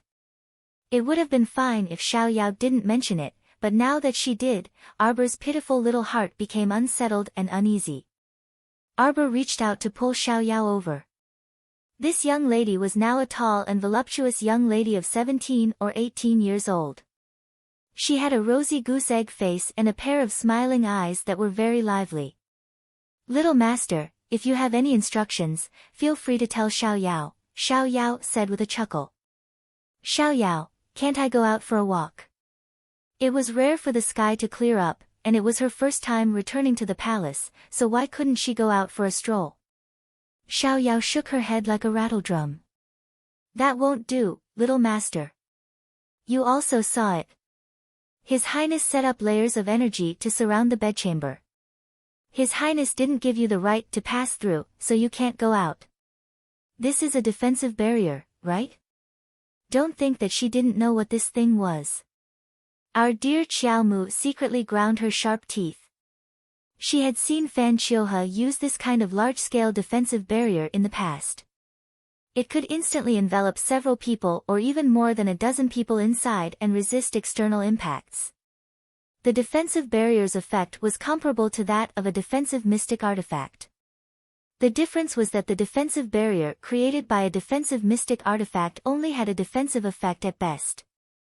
But a defensive barrier created by a person was different. Being inside someone else's defensive barrier meant that your every move and every frown and smile would be in the eyes of the person who set up the barrier. As long as he wanted to, he could constantly pay attention to your every move. Of course, a person's defensive barrier couldn't be maintained for a long time.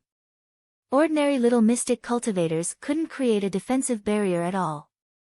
After all, how long it could be maintained and how strong its defensive power was closely related to the person's cultivation. If the mystic energy was exhausted, the defensive barrier would naturally disappear. However, the Crown Prince's actions left her speechless. He set up a defensive barrier for no reason, just to confine her from leaving. He didn't forget to set up a defensive barrier when he was discussing politics with someone in the southern study to constantly observe her movements. Didn't this consume his mystic energy? In addition, the defensive barrier that he had set up was extremely large. It had already enveloped an entire sleeping chamber.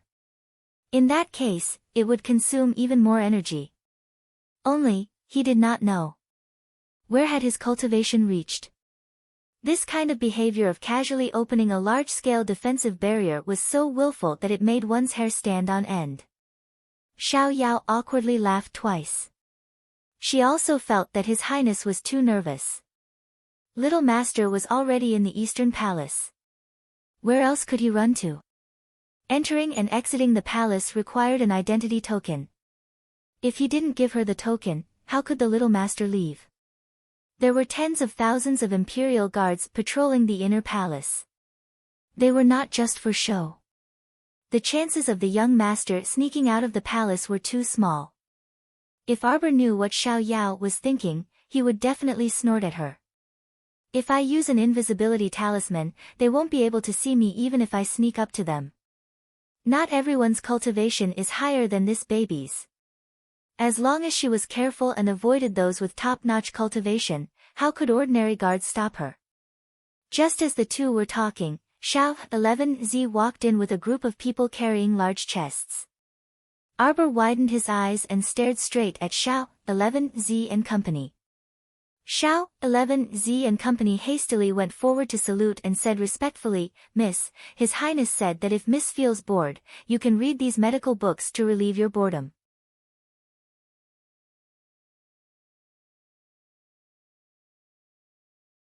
Chapter 549. A quarter of an hour ago. The old physician in charge of the Imperial Physician Building was sprawled on top of an official box. Both his hands were tightly hugging the box that was under his body. Tears and snot were streaming down his face as he said, "No, no. You can't take these books away. You can't take a single book away. Imperial Physician Chao, I'm just borrowing them for a few days. I'll return them to you later." Xiao 11Z directed the people to move the boxes out. "No. Many of these medical books are hand-copied and limited edition books. There's only one of them, so I won't lend them to you. I can't lend them to you. If they're damaged, who am I going to ask for them? Imperial physician Chao held Xiao 11Z's leg tightly. "Return them to me, return them to me." Xiao 11Z's mouth twitched as he pulled his leg away, shouting, "Stop, stop. Imperial physician Chao, where are your manners? This eunuch is under His Highness' orders to borrow your medical books to read for 2 days. I'll return them in a few days. You old fellow, stop making a fuss." Seeing the boxes being carried away before his eyes, Imperial physician Chao's eyes rolled back, and he was about to faint after taking a deep breath. The nearby Imperial physicians quickly rushed over and patted the old physician's chest to soothe his breathing. "Old Imperial physician Chao, old Imperial physician Chao." Xiao 11Z hurriedly waved at the group of people, and they ran away with the boxes, leaving the Imperial physician building in a sorry state. They left behind a group of hopping physicians who were shouting furiously. Imperial physician Chao's tears streamed down. "Help me change my clothes, woo-woo. I'm going to lodge a complaint." At this moment, the little girl looked at the dozen or so boxes of books, then raised her head to look in a certain direction in the bedchamber and snorted. The crown prince must be secretly observing her. Otherwise, why could the palace maids and eunuchs enter and leave freely, but she couldn't? She stuck out a little finger and poked lightly. A ripple of energy appeared at the bedchamber's door, sucking her finger in and slowly flicking it away. "Humph. Bad person." Inside the South Study Room, the group of officials quietly raised their heads and secretly glanced at His Highness. They discovered that the corners of His Highness's lips were slightly raised, and there was actually a hint of a smile in his eyes. This was something that was rarely seen in a few years. The official who had just reported a piece of bad news and was waiting for His Highness to scold him was dumbfounded. His Highness the Crown Prince didn't get angry. Instead, he calmly gave a few pointers and asked if there was anything else, then had them all withdraw. A few officials who were used to being scolded by His Highness, after coming out of the South Study, expressed that they were not used to it and were unable to accept it. "Lord Song, don't be at your wits' end. From the Crown Prince's words, I believe that he will personally make a trip to Bailon. I heard that the first batch of seeds has already grown into vegetables. As long as we can grow something, even if it's slow, the bitter days will pass." Just now, the Minister of Revenue, Song Yuan, reported to His Highness that there had been no harvest in the Mo Kingdom capital recently, and the situation was very grim. There were also practically no clean non-mutated fish or prawns to be found in the nearby rivers. If this continued, the grain in the granary would run out in half a year. He originally thought that Her Highness would be annoyed and give him a scolding. However, Lord Song was not scolded. This was too surprising. Setting aside the barren lands in the west, compared to the many countries in the east and south, our northernmost grain reserves can already be considered very sufficient. An official sighed and said, "If not for Her Highness' foresight, it wouldn't be too much to say that there would be starving people in the entire capital every day, and tens of thousands of corpses would be piled up." Everyone nodded repeatedly and walked out in discussion.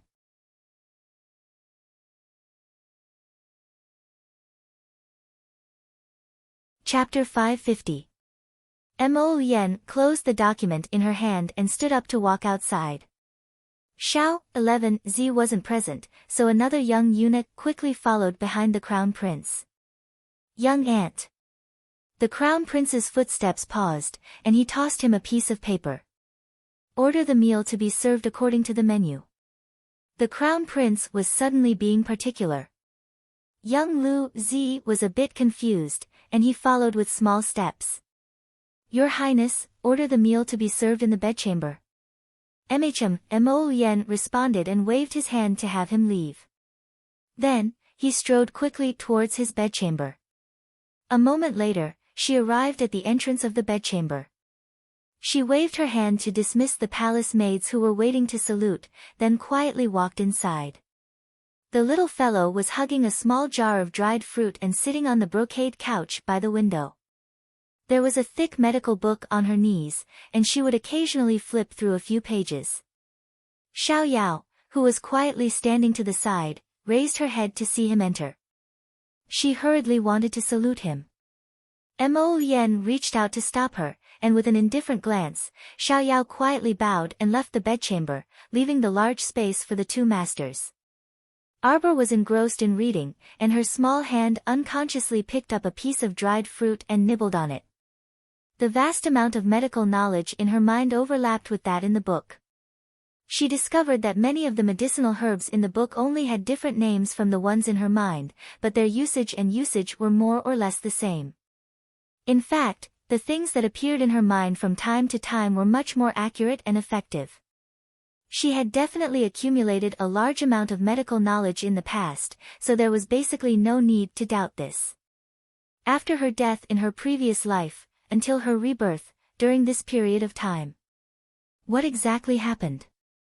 Was it during this period of time that she learned medical skills from Master? A thought flashed through her mind, and she suddenly sensed a familiar aura approaching. The little fellow abruptly raised her head, and the thick book in her hand had already been taken away by someone. The crown prince was dressed in formal attire, and his long hair was tied up with a crown. He looked a bit different from his usual plain clothes, and there was a hint of sharpness between his exquisite brows. "What are you doing?" Darling Qiao would get angry whenever she saw him. He had locked her in the room without saying a word, and now that he was back, he was provoking her and snatching her book without any explanation. Mo Lien threw the book to the ground and reached out to lift her up from behind.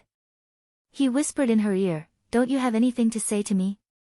Just as the little fellow stretched out his hand, it was firmly held by him. His entire body was wrapped up by his tyrannical aura, and he couldn't move at all. His little face immediately became a little angry. "In the past 2 years, did you miss me?" His head gently pressed against her slender neck, and he slowly nudged her. Qiao Mu's intuition told her that this fellow was angry, and her entire body stiffened. "Do you want to?" How could he not? When she thought about how his faint, smoke-like figure on the snowy peak had blocked the attack for her and disappeared with a bang, she felt extremely uncomfortable in her heart. She unconsciously bit her pink lips. "Forget it, I don't want to know." He whispered into her ear and tightened his arms around her waist, pulling her firmly into his embrace. "Mo. Hemen. Let's eat first. Are you hungry?" He suddenly hugged her and stood up, calling for someone to bring in the food as if there was no one else present. A dozen dishes for 2 people was already extremely extravagant in today's world. Although his expression was as gentle as jade, his actions were elegant, and he attentively picked up food for her to eat. But Arbor felt uncomfortable in his heart.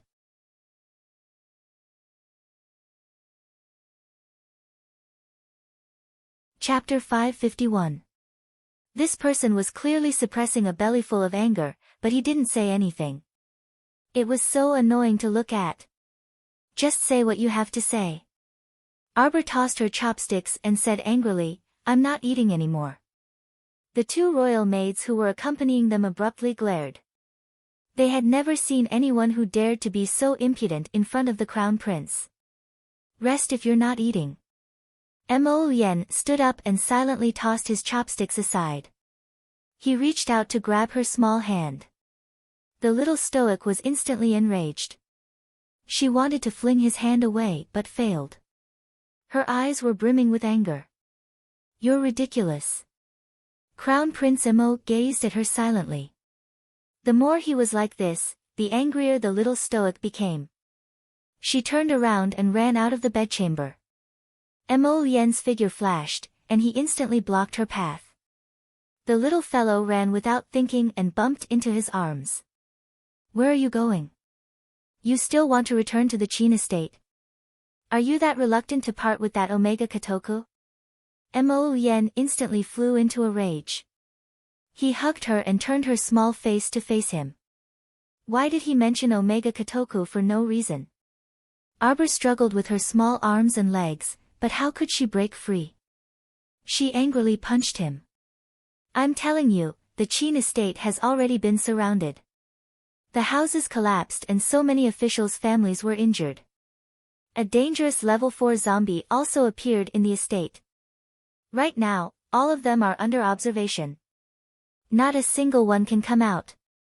The crown prince grabbed her small chin and stared straight into her black and bright eyes. He roared angrily, "We encountered an assassin in their Qin estate, and Mo Jiao's head was also smashed open.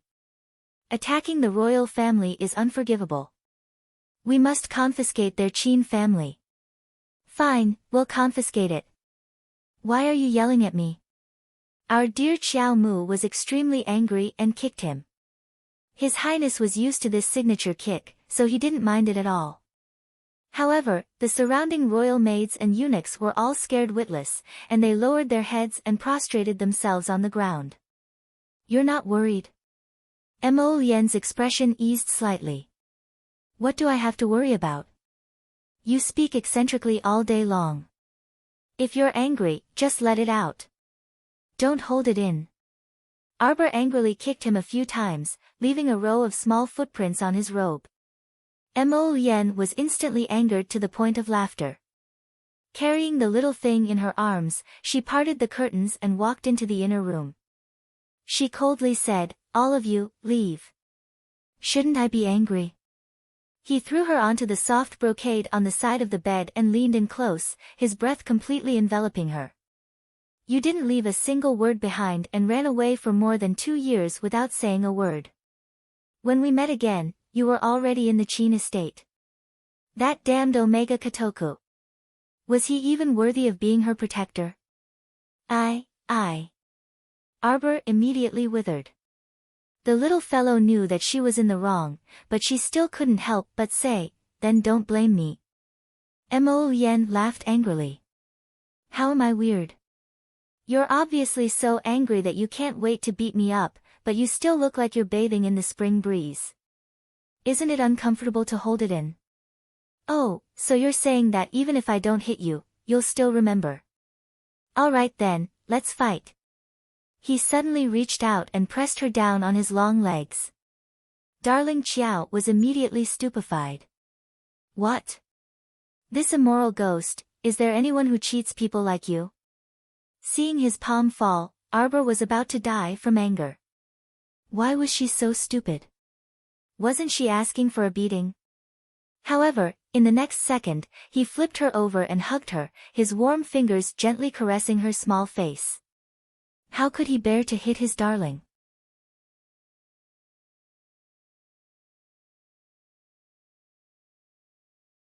Chapter 552.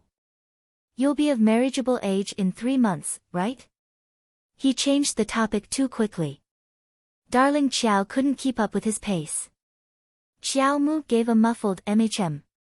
Her small face was still puffed up with anger as he held her in his arms. "Actually, I'm not angry at you." Mo Lian lifted her face and nuzzled her forehead. "I'm angry at myself. I couldn't protect you properly. You don't know how much pain and self-reproach I felt when I saw those withered vines and broken trees on the snowy peak," he murmured in her ear. "But all of that is in the past now. I don't want to know anything or think about anything. I just want you to stay by my side. From this moment on, don't leave me again." Arbor actually didn't want to argue with him, but for some reason, she felt a bit angry when she saw his gentle mask earlier.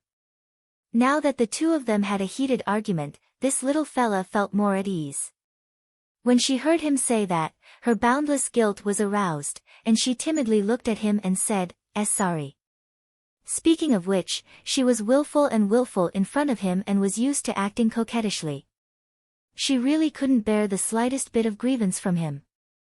However, his lukewarm attitude just now made her feel aggrieved and gloomy. Arbor's eyes reddened, and she reflexively wrapped her arms around his neck. She pitifully said, "Mo Lian, I didn't disappear on purpose. It was just that I felt too bad at that time, so I didn't want to think about anything. Murong Sun is dead, Mo Lian. She originally said she would attend my marriageable age ceremony, but she died. She's a big liar." Mo Lian gently patted her back. When he thought of how helpless she was at that time, his heart couldn't help but ache. Sect Master is dead, Aunt Master is also dead. The pharaoh you gave me broke, and Big Treasure is also dead. They're all dead, and I'm the only one left. Nonsense, how could you be the only one? No matter what, I will always be by your side. Do you understand? Jojo, you have to trust me more, okay? Arbor couldn't help but nod when he saw his focused and expectant eyes. Mo Lien's lips turned up as he stroked her small head in satisfaction. You don't know this, but when I brought your parents to the capital, I didn't even dare to say anything to them. You only lied to them that you were cultivating in the holy water sect. Do you know how much they missed you? But I only know how to harm others. Nonsense. Mo Lien suddenly reached out to cover her small mouth. How can the holy water sect's incident be blamed on you? That's because people's hearts aren't what they used to be. Greed causes mischief. It's not your fault. Don't worry. No matter what, we'll get our revenge. Mo Lien hugged her and gently shook her little body. Promise me, baby, don't let your imagination run wild, okay? I'll send you home tomorrow. Are you okay? He cupped her little face and looked at her. Your parents and family all miss you very much. How could anyone reject such an offer? Arbor nodded gloomily. While you're at it, have royal father issue a betrothal edict and send it to your home as well. Prince Mo hugged this baby and approached her with a grin. Okay. His gentle and persuasive tone and his picturesque features made a certain little person nod gloomily. She didn't have time to think about it carefully. Then she abruptly widened her eyes. Betrothal? Who? Mo Lien held back his laughter and tapped her little nose before pointing at himself. You, and me.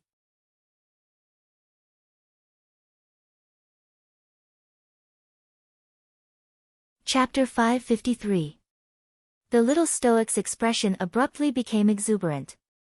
Her small mouth gaped slightly, and she was momentarily stunned. You can't go back on your word. You nodded yourself just now, and you even nodded 3 times in a row. I counted. Mo Lien's eyes darkened slightly, and his lustrous fingers touched her soft lips. He really wanted to kiss her.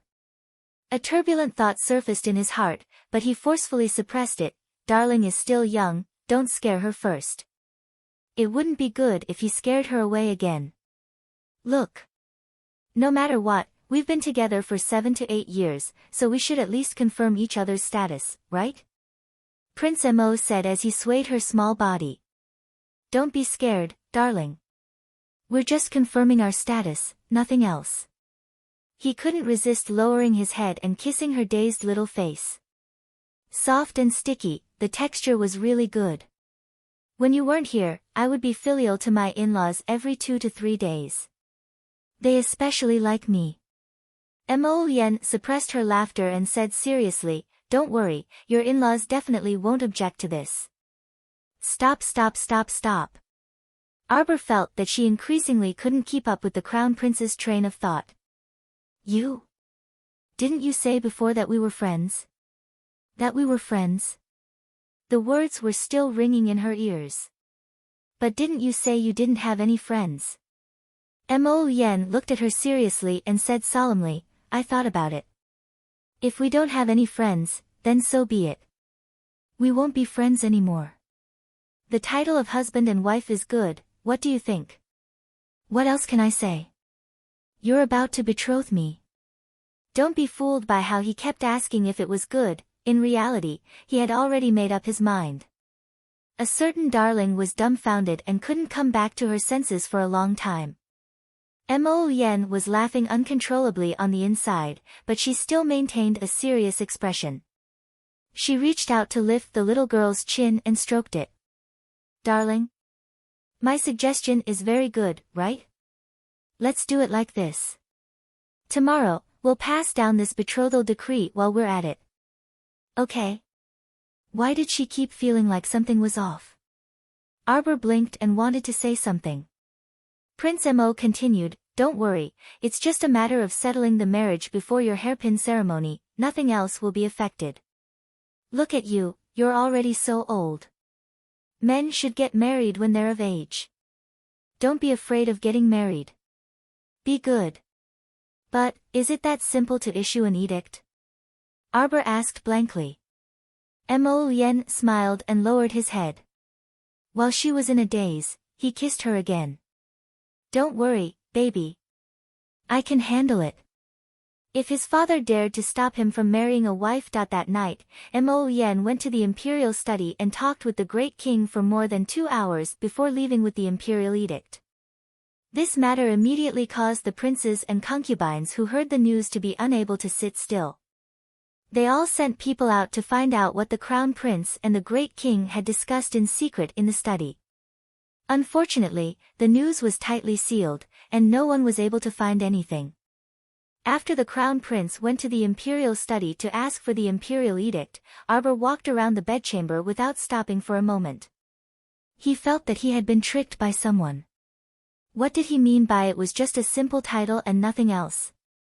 Wasn't it just a title given by the country's heir apparent? Crown Princess. Wasn't the betrothal a bit too hasty? She was an unknown daughter of the small Qiao family.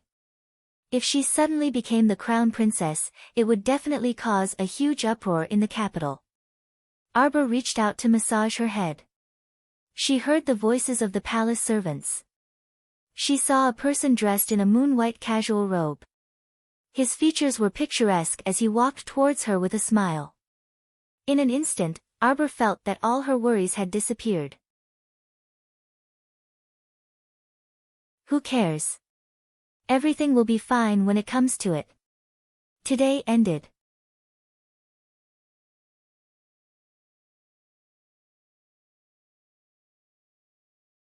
Chapter 554.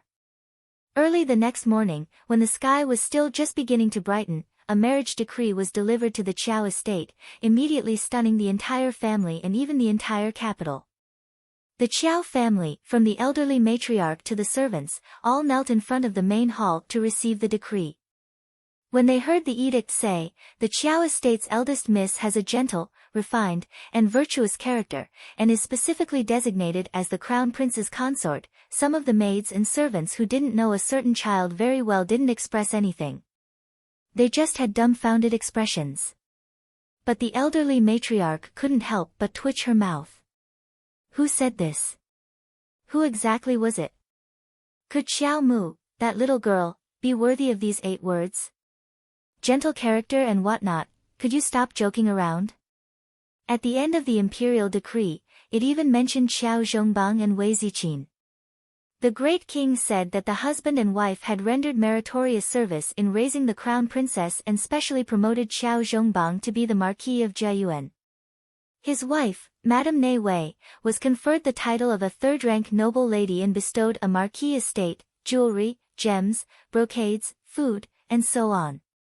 The husband and wife looked at each other in bewilderment, unable to make heads or tails of this. On the contrary, second uncle Qiao immediately poked his eldest brother and gave him a look to quickly receive the decree. Old Xiao's eldest son and wife hurriedly kowtowed to express their gratitude and respectfully received the imperial decree. Second uncle Qiao chuckled as he handed the decree-delivering eunuch 5 zhang of cloth, very generous. Nowadays, it was more appropriate to give cloth and food than gold, silver, and gems. Now that Raimi production was about to stop, the price of cloth also rose steadily by the day. The Mo Kingdom capital was still considered good, and its inventory was still abundant. In some of the other fortifications, the commoners' clothes hadn't been changed for several years and could last another 2 years with some mending. The 5 zhang of cloth that second uncle Qiao gave could be exchanged for 3 liters of rice, enough for a normal family to live frugally for half a month. Thus, this was considered a generous reward. The decree-delivering eunuch beamed as he accepted it, his attitude toward the Qiao family much better and his words full of flattery. This residence in the Qiao estate had been gifted to them by the crown prince when they first entered the capital. However, when the crown prince was trying to worm his way into being friends with his parents-in-law, he had never revealed his identity to them, so the couple was still in the dark. After receiving the edict, everyone in the Qiao estate hurriedly packed their things and brought their family members, young and old, to move to the Marquis of Jiayuan's estate. The Marquis of Jiayuan's estate was located on Minshan Avenue in the Mo Kingdom capital. Just its scale alone was extremely grand, with several courtyards inside. Just the gardens alone were divided into 5 or 6 sizes, with pavilions, terraces, and pavilions. The scenery was superb. Everyone naturally left the largest Nanzhu garden to the crown princess, while the others chose their own courtyards to stay in. The Qiao family had very few people. After the entire family moved in, more than half of the Marquis's estate would be empty. In recent years, old Madame Dowager had not been able to do as she wished. After moving into longevity court, she hurriedly went to rest. Only Wei Ziqin was left to take care of the household matters, such as arranging the servants and counting the gifts bestowed by the emperor. An hour later, the news of the crown princess's betrothal had already spread throughout the entire capital. When Queen Zhao heard that the great king had appointed her precious son to such a baffling family, how could she sit still? She immediately brought along her personal nanny and hurried to the great king's royal study. At this time, the entire Mo Kingdom capital had already exploded into a pot of congee. From the princes, dukes, marquis, and ministers to the commoners picking up rubbish, everyone was talking about, "Did you hear? The great king decreed His Highness the Crown Prince's betrothal."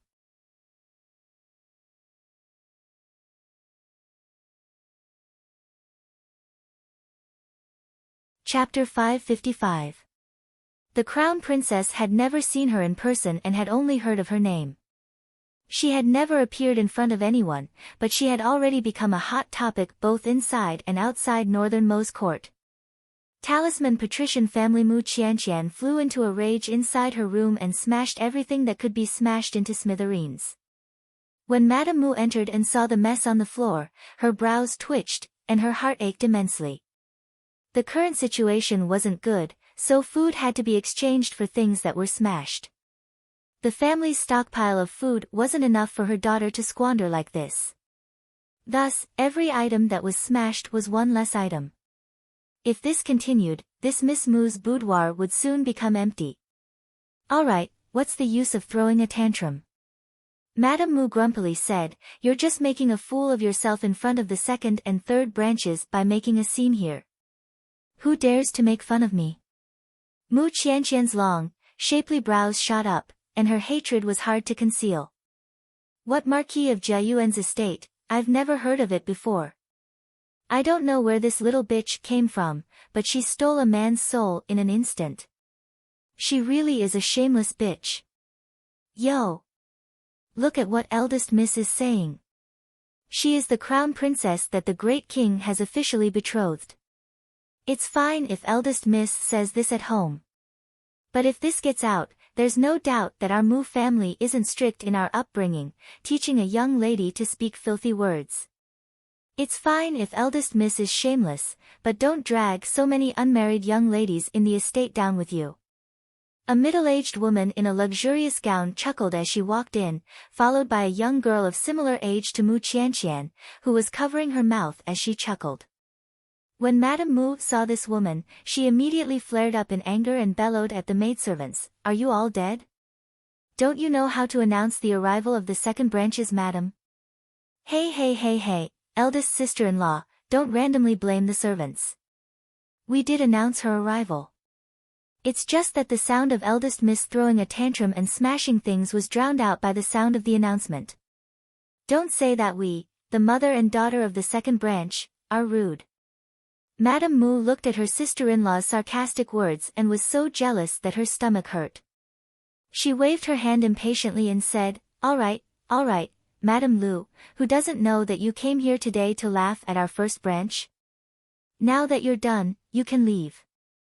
This madam won't be seeing you off. Hey, look at what sister-in-law is saying. I'm not here to laugh at you. The second branch's Madame Lu, chuckled as she pulled her daughter, Mu Zhilan, over. I just wanted to tell sister-in-law. Tomorrow, Her Majesty the Queen will hold a banquet and invite the 3 dukes and 5 marquises. Oh no, my mouth really doesn't know how to talk. Madame Lu giggled and lightly patted her own mouth. It should be the 6 marquises' residences now. The 3 dukes and 6 marquises, young ladies from the various aristocratic families, will all be attending the banquet. Our family's eldest young miss is naturally unwilling to pass on this responsibility, but we can't do anything about eldest young miss' bad mood. For fear of ruining the entire banquet, sister-in-law, I volunteered to mention it to the family head. The family head agreed to let our Zhilan attend the banquet in eldest young miss's place tomorrow. I'm really sorry, eldest sister. Mu Zhilan chuckled softly. All of a sudden, Mu Qianqian couldn't suppress the fury that shot out from the bottom of her heart. A bright yellow talisman flew over and directly smashed towards Mu Zhilan. Bitch, you're all bitches. Mu Zhilan's eyes narrowed slightly. She wasn't someone to be trifled with either. With a flick of her finger, a talisman also flew out. The 2 talismans collided in midair and split apart.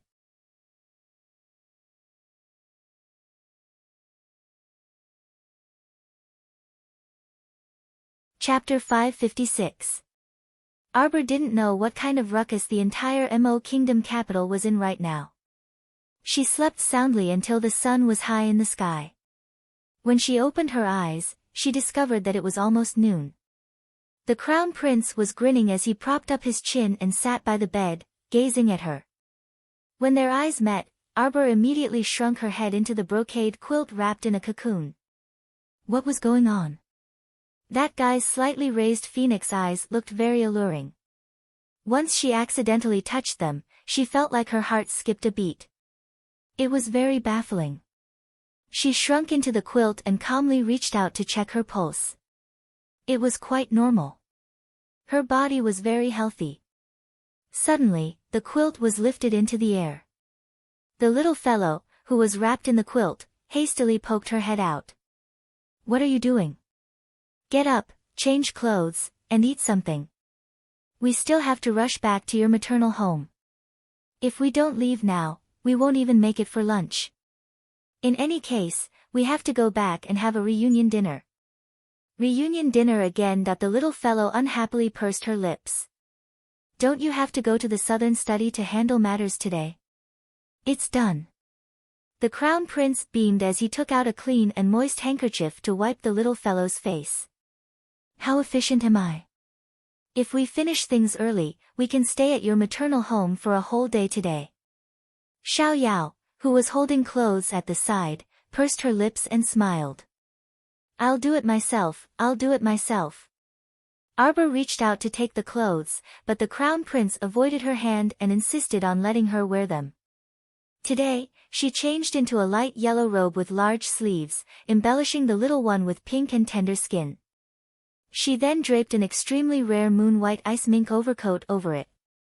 The furry collar framed her ordinary little face until it was moist and rosy.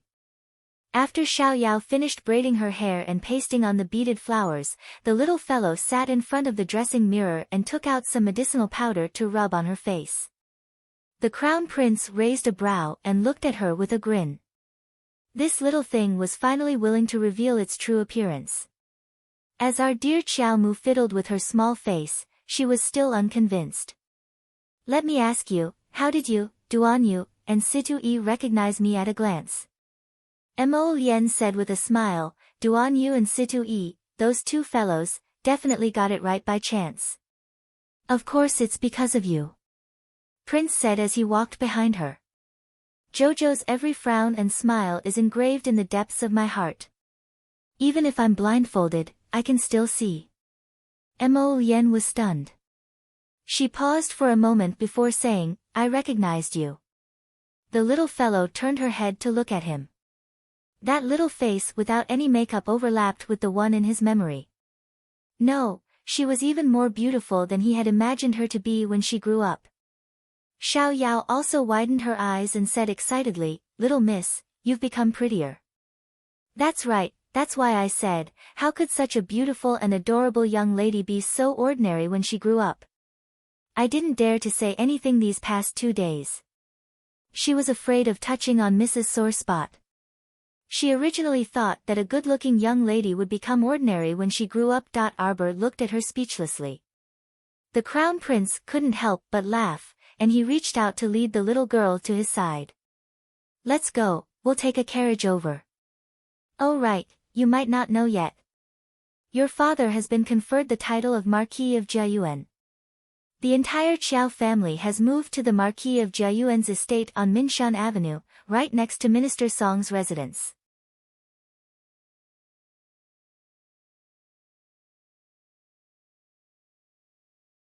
Chapter 557.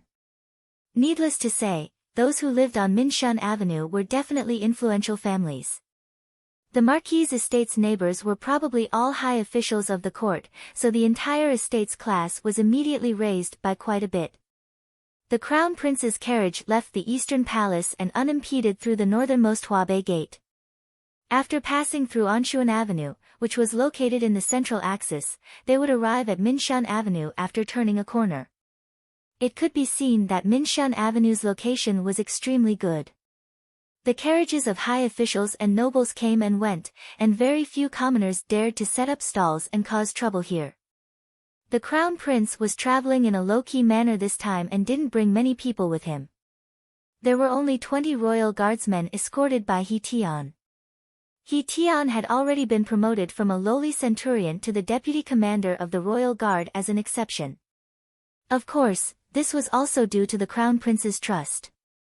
It was said that his father, He Qizheng, would also be promoted this year.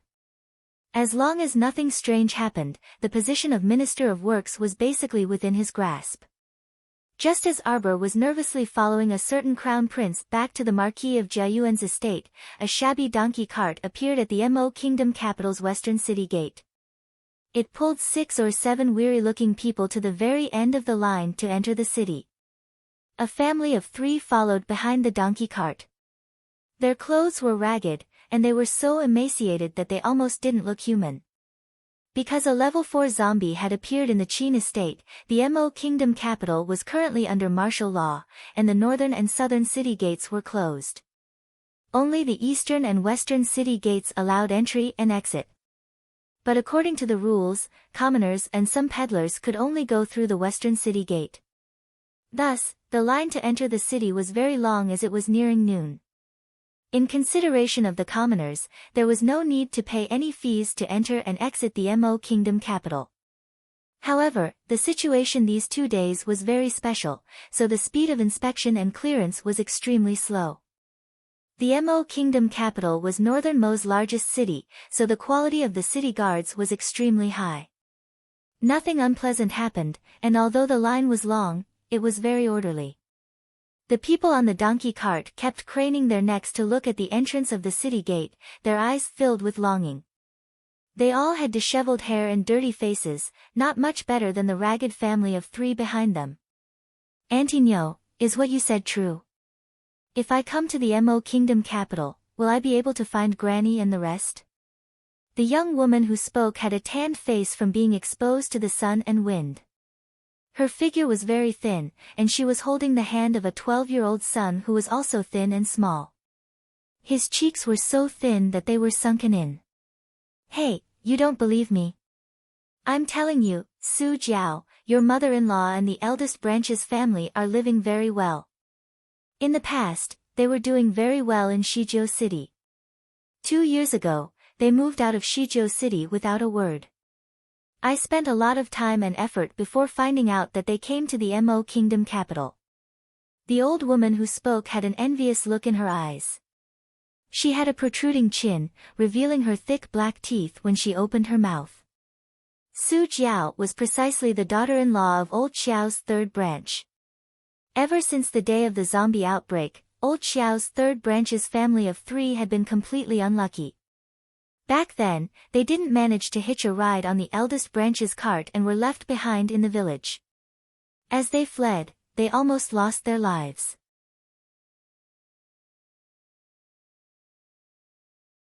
If it weren't for her family's Qiao Zhongheng erupting with a special ability at the crucial moment, how could the mother and son have escaped the tiger's den?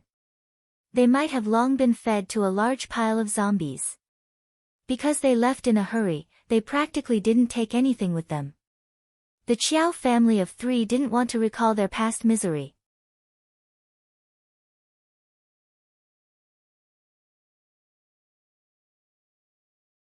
Chapter 558.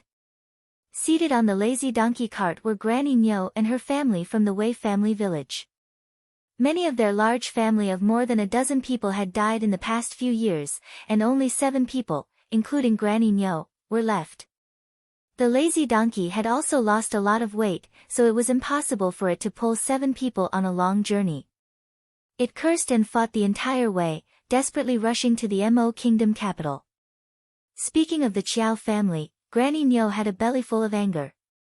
Back in Shijiao City, Granny Nyo's family insisted that Xiao Wenwan killed their 3rd son and frequently came to collect debts.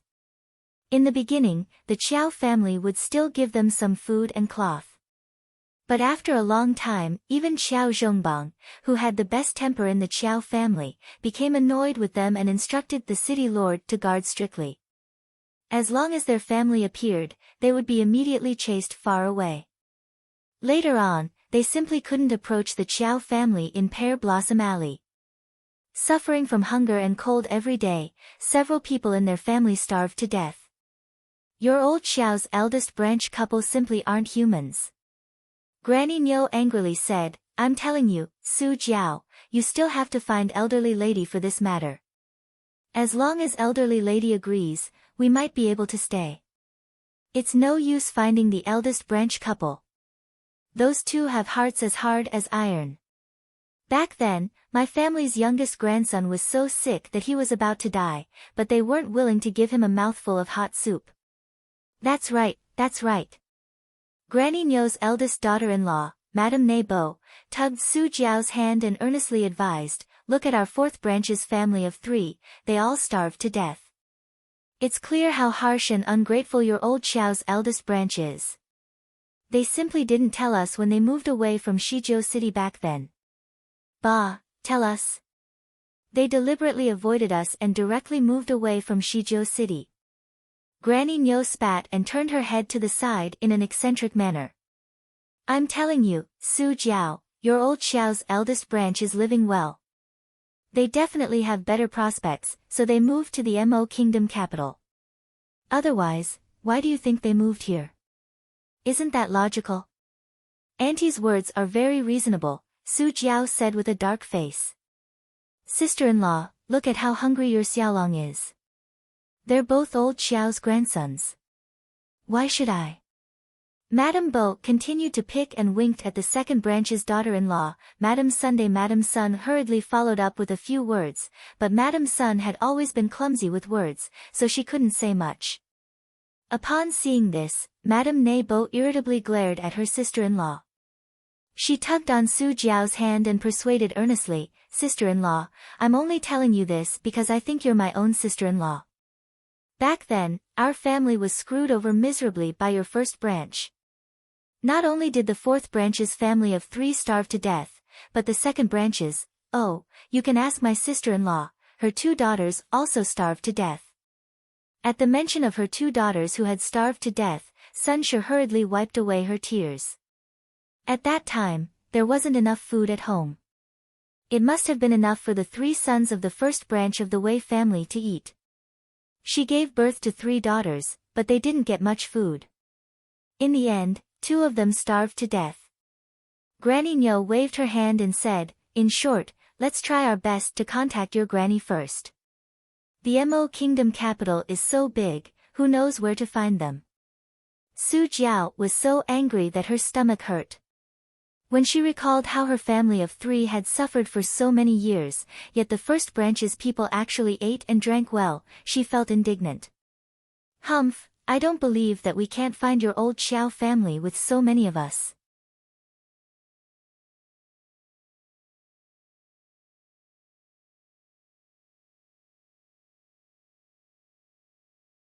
Chapter 559. Not to mention how Su Jiao's party had persistently searched for the Qiao family's whereabouts after entering the city with evil intentions. The crown prince's carriage had already entered Minshan Avenue. When they were a dozen meters away from the Marquis of Jiayuan's estate, they saw a bunch of half-grown brats crowding around a corner, kicking and punching something. "Young master, is it about time?" This punk actually dared to speak rudely to young master. He deserves to be beaten to death. "Continue beating." A small boy's clear and crisp voice rang out as he harumphed, "He actually dares to scold me time and time again. Beat him to death for me." "Hee, Shaosen, I heard that this guy seems to be the youngest son of Taichung Temple's deputy minister. If we beat him to death, will something happen?" "What can happen? I have big brother here." The small boy raised his head and harumphed with his hands on his hips. "Let's see if he still dares to oppose me in the academy in the future.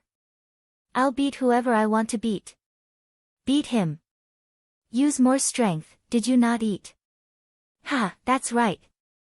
We could beat him without fail in the past, let alone now. Now, your dad has been conferred the title of Marquis of Jiayuan by the great king. You're the only son of a marquis, who dares to provoke you? Gao Feng, what are you wasting your breath for? Hurry and use more strength. I'm telling you, if you can't cripple him today, don't even think about having an easy time." "Young master, can we do it if he's crippled?" "Why can't we do it? My big brother will take care of everything. Beat him as much as you want. Beat him ruthlessly."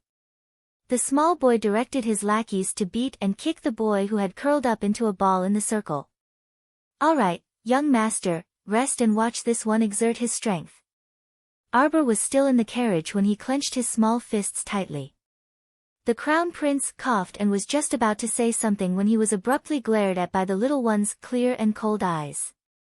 His heart instantly thumped, and he inwardly cursed.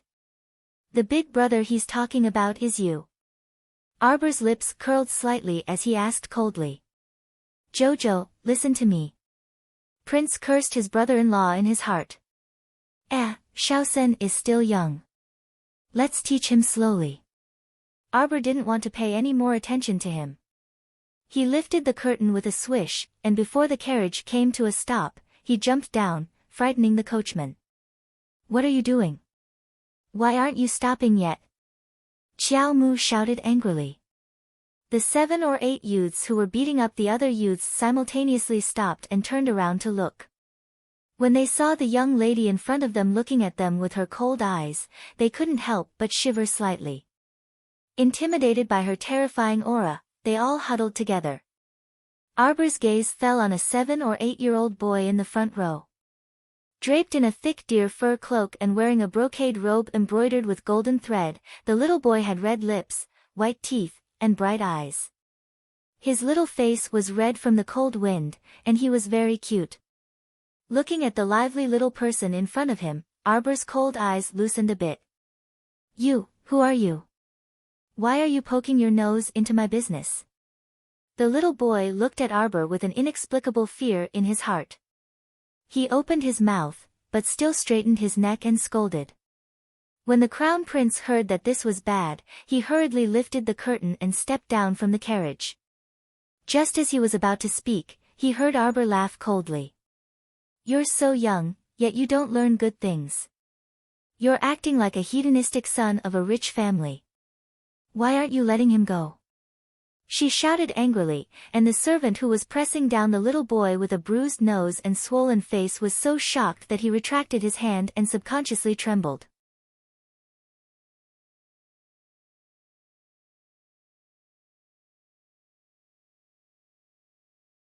Chapter 560. The little boy was also enraged. He stepped forward and kicked that boy with a bruised nose and a swollen face. Placing both hands on his waist, he roared fearlessly, "Who is he to you? If you want to stand up for him, you have to figure out who I am first. I'm telling you. In this Mo Kingdom capital, no one dares to provoke me, little tyrant Xiao Sen."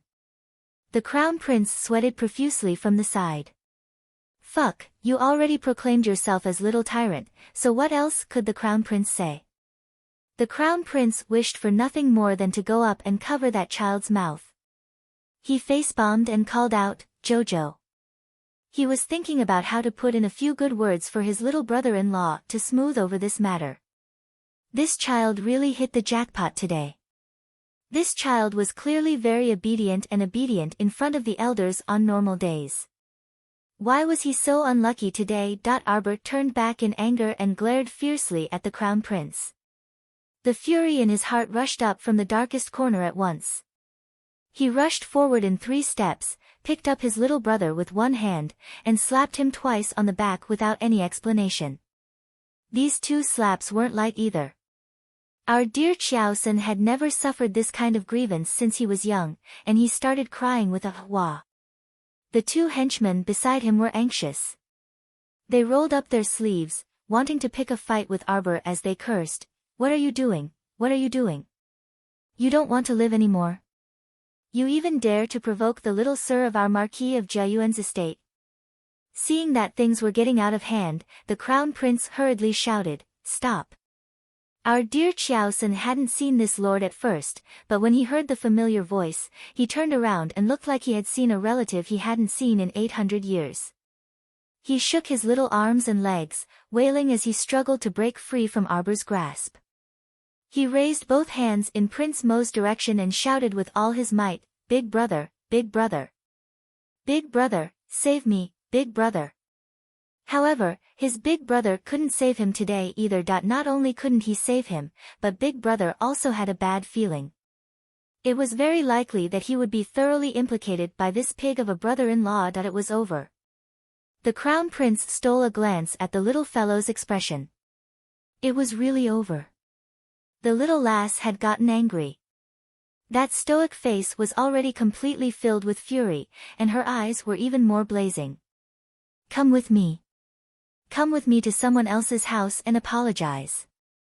Arbor reprimanded angrily. You want me to apologize to him? Qiaosen jumped up like an angry little animal. With 2 lines of tears on his face, he shouted angrily, I'm not going. I'm the young master of the Marquis estate. Who does he think he is? His father was just a small government official. I won't apologize to him. The crown prince ran over to cover his brother-in-law's mouth, but it was too late. Xiaomu had already kicked her younger brother in anger. She was extremely measured in this kick, so it was actually not heavy. It was just that it made our dear Qiaosen sprawl on the ground. Feeling especially ashamed, he opened his mouth and started bawling loudly. The crown prince hurriedly rushed forward and picked up his brother-in-law. Arbor ignored him. He reached out and pulled the little boy who was being beaten to his side. He patted his dirty little robe and held his little hand. Don't be afraid. You're a good child.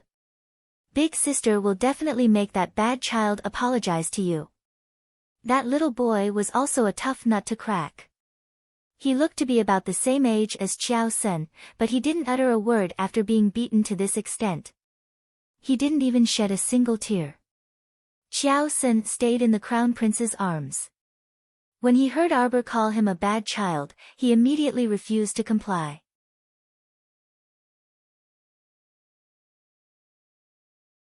He cried and yelled, I'm not a bad child, I'm not a bad child. Big brother, she scolded me. Big brother.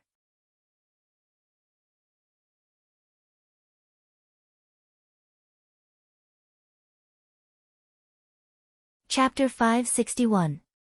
The crown prince's face was full of helplessness. He reached out and lightly pinched his waist, saying softly, Shut up, this is your sister. Your big sister is back. Little Qiaosen's stupefied face was still hanging with 2 lines of tears. His expression was especially comical. The crown prince glared at him, annoyed and amused. He said softly to him, You've angered your sister quite badly, let me tell you. You have to coax her properly. Otherwise, if you're unlucky, I'll also be unlucky with you. Big sister. The big sister that father and mother often talked about, the one who went to a super large sect to cultivate? Little Qiao Sen immediately became listless. Look at how you've beaten him up. I don't believe that this is what mother taught you. Bullying others with your power. Utterly unreasonable. Arbor was so angry that he wanted to go up and beat this stinking brat. The crown prince hurriedly stopped him and smiled apologetically. Jojo, your brother is still young. Don't hit him, don't hit him. Go away. Don't protect him all the time.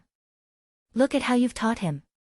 At such a young age, you've earned yourself the title of the capital's little overlord. You've really given old Xiao's family face. Little Qiao Sen shrank into the crown prince's embrace and looked at his fuming sister in silence, sobbing and unable to speak. Get down and immediately go to their house with me to apologize. I'm telling you, if you don't apologize today, I'll... apologize. Little Sen is very obedient, he'll definitely go and apologize. The crown prince hurriedly pulled down the little fellow's raised hand and winked at his brother-in-law. I am sorry, Ren Hongfei. I won't bully you in the future. In the academy, I'll take care of you. When the little fellow saw the crown prince's expression, he immediately wilted and hurriedly apologized to the little boy with a bruised nose and swollen face. Go to his house. Arbor was so angry that he didn't enter the Qiao estate's main gate. He directly pulled the two children into the carriage and turned his head to the side with a sullen face, not saying a word. The crown prince's heart was beating like a drum as he watched. He went up and secretly hooked her little finger, but Miss Qiao threw him away. The crown prince's handsome face immediately turned green. It's over. This time, he was really dragged down by his pig-like brother-in-law. What to do? The crown prince's carriage made a detour to the residence of Ren Pengjing, the deputy minister of Taichang Temple. Ren Pengjing was practicing calligraphy in his study when he heard that His Highness the Crown Prince had come. He immediately called his wife and two sons to change clothes and go out to welcome the crown prince's carriage. His mind was in a daze. This official greets your highness.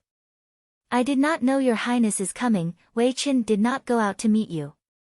Ren Pengjing, together with his wife and son, hastily opened the front door and went out to greet Wei Qin. Compared to the empty Minshan Avenue, the path in front of the Taichang Temple's deputy minister's house appeared to be extremely lively. When the commoners heard that the crown prince's carriage had arrived at Sir Ren's residence, they hurriedly knelt down to pay their respects. Welcome, your highness. Madame Ren was a typical sweet-tempered woman. Although she was anxious when she saw her youngest son being led over with a bloody nose and a swollen face, she didn't criticize him. Instead, she gently brought her eldest son and second son to greet him. The crown prince was a little embarrassed. He reached out and shook Arbor's little hand. This is the crown princess. Our dear crown princess was in a fit of anger. She couldn't be bothered to pay attention to him and slapped his hand away. Ren Pengjing and Madame Ren were astonished for a moment.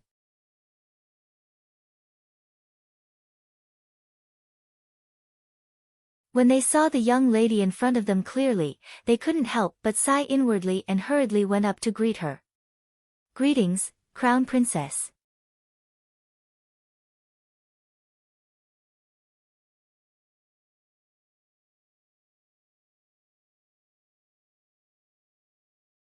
Chapter 562. Qiao Sen, kneel down. Arbor turned her head and looked at her younger brother sternly. The crown prince, who was despised by his wife, coughed lightly and reminded his brother-in-law that it was best not to anger his sister at this time. Qiao Sen knelt down aggrievedly and lowered his head. He didn't look like the little tyrant in the academy at all. Arbor led Ren Hongfei to Madame Ren and bowed. Sir Ren and Madame Ren were so shocked that they hurriedly moved away and returned the greeting. Sir Ren, Madame Ren, I'm really sorry. My younger brother was negligent in disciplining him and beat your son to this state. I'm really worried. Arbor said softly, on the way here, I already examined your son. Fortunately, They are all superficial wounds, so I'll give this bottle of pills to your son. Take the red pills orally and apply them externally. He will recover in 2 days. Crown Princess, you're exaggerating. Sir Ren and Madame Ren bowed. Arbor shook her head. It's my younger brother's fault. Arbor glanced coldly at Xiao Sen, who was sneaking glances at her, and said, Xiao Yao, go get the feral. Xiao Yao glanced at the miserable Xiao Sen and hurriedly begged for mercy. Miss, young master is still young and insensible. He won't dare to do this again in the future. Let's forget about it this time. He'll be 8 years old after the new year. Look at the 8-year-old children in other families. Which one of them is as crafty and undisciplined as him? Where are the books and etiquette that he learned in the academy? Arbor looked coldly at Xiao Yao. Are you not going to listen to what I say? Yes. Xiao Yao immediately shriveled and hurriedly turned around to get the feral. Madame Ren wanted to stop her, but Arbor stopped her. She turned around and stared coldly at Xiao Senior. Do you admit defeat when elder sister hit you today? Elder sister, I know I was wrong. Xiao Sen looked fearfully at the cold feral and looked pleadingly at the crown prince who was standing at the side. Prince received his brother-in-law's gaze and hurriedly reached out to pull Arbor's small hand. Jojo, Xiao Sen knows he's wrong. Let's. You're still protecting him. Arbor was furious. He pushed the crown prince's hand away and shouted at his younger brother, hand. Xiao Sen shuddered and raised his little hand involuntarily. Pa! The ruler landed on his tiny palm, causing little Xiao Sen to tremble in pain as he burst into tears. After 3 slaps, Crown Prince saw that his brother-in-law's hands were red and swollen, crying pitifully. He couldn't bear it and went forward to grab his little wife. Jojo, that's enough. Xiao Sen will definitely be obedient in the future. Don't worry, he'll definitely remember this and won't bully his classmates in the future. As he spoke, he quickly winked at Xiao. Senator Xiao Sen wailed, Sister, I was wrong. Sister, sob sob sob.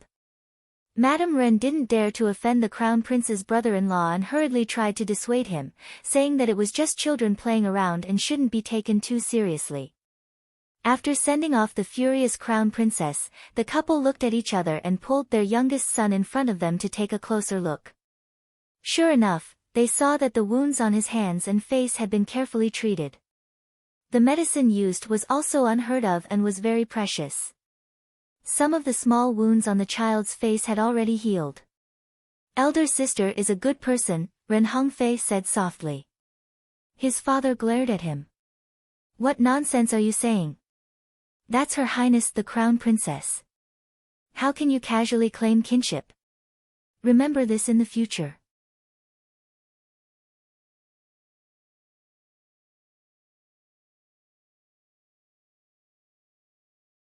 Chapter 563. After going back and forth, they didn't even have time to drink a mouthful of water, let alone have a reunion dinner. By the time they returned to the Qiao estate, it was already past lunchtime. It was already afternoon. Jojo, don't be angry. The crown prince hastily corrected his attitude and admitted his mistake as soon as he got on the carriage. He then gave his brother-in-law a meaningful glance. Our dear Xiao Sen was someone who knew when to yield and when not to. When he saw that his all-powerful older brother had to carefully curry favor with his older sister, he knew that he couldn't afford to offend his older sister. He hastily reached out to hug his older sister's leg and wailed, Older sister, I was wrong. Older sister, please forgive me. He had always maintained the image of an obedient and clever child in front of his family's elders. Wei Ziqin and the others were completely unaware of his nickname as the capital's little tyrant. When this little fellow first arrived in the capital, he wasn't that daring. It was mainly after experiencing a few incidents that he realized his older brother was especially capable and powerful, so he started to become increasingly fearless. As long as he suffered any grievances, he just had to cry in front of his older brother, and the matter would immediately be resolved. At first, there were still people who dared to bully him in the academy, but later on, Not only did they make a detour when they saw him, but they were also especially fawning over him. When they saw him, they would call him little young Master Qiao and were extremely respectful. He would go to his older brother for anything he wanted. If he got into any trouble, he would also go to his older brother. His older brother would run over to his house every 2 to 3 days, and he would bring a lot of gifts every time he came back. He basically allowed the little fellow to take whatever he wanted. In addition, he was the only male grandchild in the entire old Xiao family, so old madam doted on him a lot. Sometimes, when Wei Ziqin wanted to scold him, old madam would protect him. This child's one sentence had the effect of hundreds of people responding to his call. Xiao Sen was young and lived an arrogant and luxurious life. How could his little tail not fly to the sky? Now, he finally knew how terrifying his older sister was. If he offended his older sister, even his older brother couldn't protect him. Thus, this older sister was very powerful.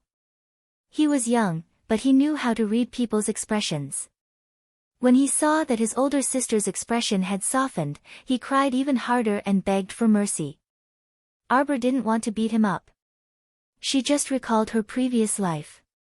She had a good younger brother who was raised crooked by Wen Ruan and became a hedonistic debauchee. He would fight with others in the brothel all day long and was beaten to death at the age of 16. Thinking of this, she turned her little head away and looked out the window with reddened eyes, not saying a word. The crown prince's heart skipped a beat. He hurriedly reached out and hugged the little one. His heart was filled with regret and sadness. "I'm sorry, Jojo. I swear, I won't spoil him anymore. It's all my fault. It's all my fault. It's all because I've always been obedient to him. That's why he's acting so lawlessly. Don't be angry with yourself. Just hit me." The crown prince took her small hand and patted his chest. "Hit me hard." Xiao Mu turned her head to glare at him. This really was a peerlessly good brother. Little did she know that the crown prince was also tricked by his brother-in-law. His brother-in-law was usually well-mannered and well-behaved in front of him. He didn't live in the Qiao estate and would usually come and go in a hurry. He would visit his parents-in-law and leave a gift before leaving. He was only a 7 or 8-year-old child.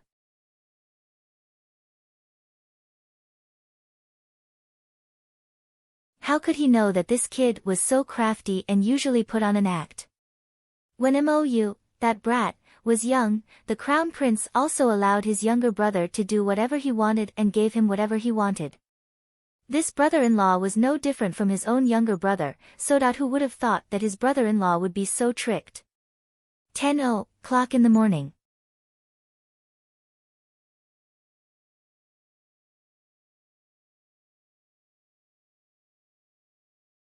Chapter 564.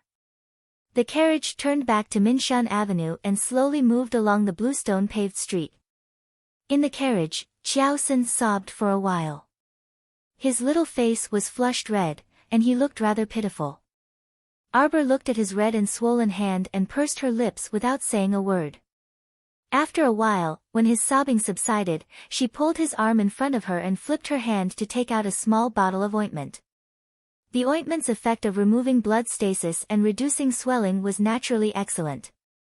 After applying a small piece, Qiao Sen's red and swollen hand immediately reduced by more than half. "Sister, are you still angry?"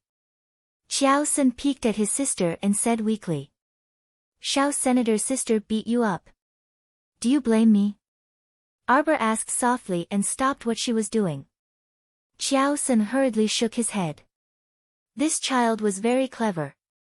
When he saw his big brother's gaze, which clearly said, "You dare to blame me? Brother will beat you up again immediately," this little rascal immediately cowered. "Then tell me, why did sister have to mercilessly punish you today?" Qiao Mu asked. Qiao Sen peeked at the crown prince, who glared at him unhappily. He hurriedly turned back and said, I shouldn't have bullied Ren Hongfei. I won't bully him in the future. That's not entirely the reason." Arbor looked at him indifferently. She put aside the ointment in her hand and said softly, "It's sister's heartache. How could my little brother be like this? Sister doesn't ask you to bring peace to the world through martial arts, but at least, the little brother in my heart can maintain a trace of kindness. Unlike the one in front of us, who bullies the weak and unreasonable. Is it fun to bully him? There are so many of you, but you beat and kicked him. Do you have any face?" Little Xiao Sun sniffled and went up to hug his sister's arm pitifully. He swore with all his might, "Sister, I won't do it again. Please don't be angry. Sister, Xiao Sun will change. I will definitely change." Big sister's snow moon-like bright eyes revealed disappointment, which made little Xiao Sun feel very uncomfortable. "Who is that Gao Fong? He's also from the academy. His father is one of the richest merchants in the city." Arbor didn't immediately ask her brother to cut ties with Gao Fong, even though she knew that Gao Fong was one of Xiao Sen's friends in her previous life. However, considering that the child might have a negative reaction, she temporarily suppressed it and did not say anything. The reason why Xiao Sen was like this was inseparable from his family's upbringing. Fortunately, he was still young and could be taught. Therefore, Arbor did not continue to scold him. Instead, he looked out of the window thoughtfully. She did not believe that her parents would teach Xiao Sen to be such a bully. There must be a reason behind it. At this moment, the carriage had already arrived at the main entrance of the Marquis of Jiayuan's estate. Wei Ziqin was anxiously waiting at the door. She had just heard that when Jojo came back, he happened to see Xiao Sen fighting with someone. This child did not enter the house and directly took Xiao Sen to the other party's house to apologize. She didn't know what had happened and was feeling anxious. When she saw the carriage stop in front of the door, her eyes lit up. Wei Ziqin took a few steps down the stairs with excitement in her heart. She saw the curtain lift and a 14 to 15-year-old girl draped in ice sable fur came out of the carriage. Her otherworldly face, which was made of ice and snow, crashed into Wei Ziqin's eyes, causing her to be dazed for a moment. It was as if she saw Madame Wei's heart was filled with comfort. Her eyes instantly became blurry with tears. The scroll was finished.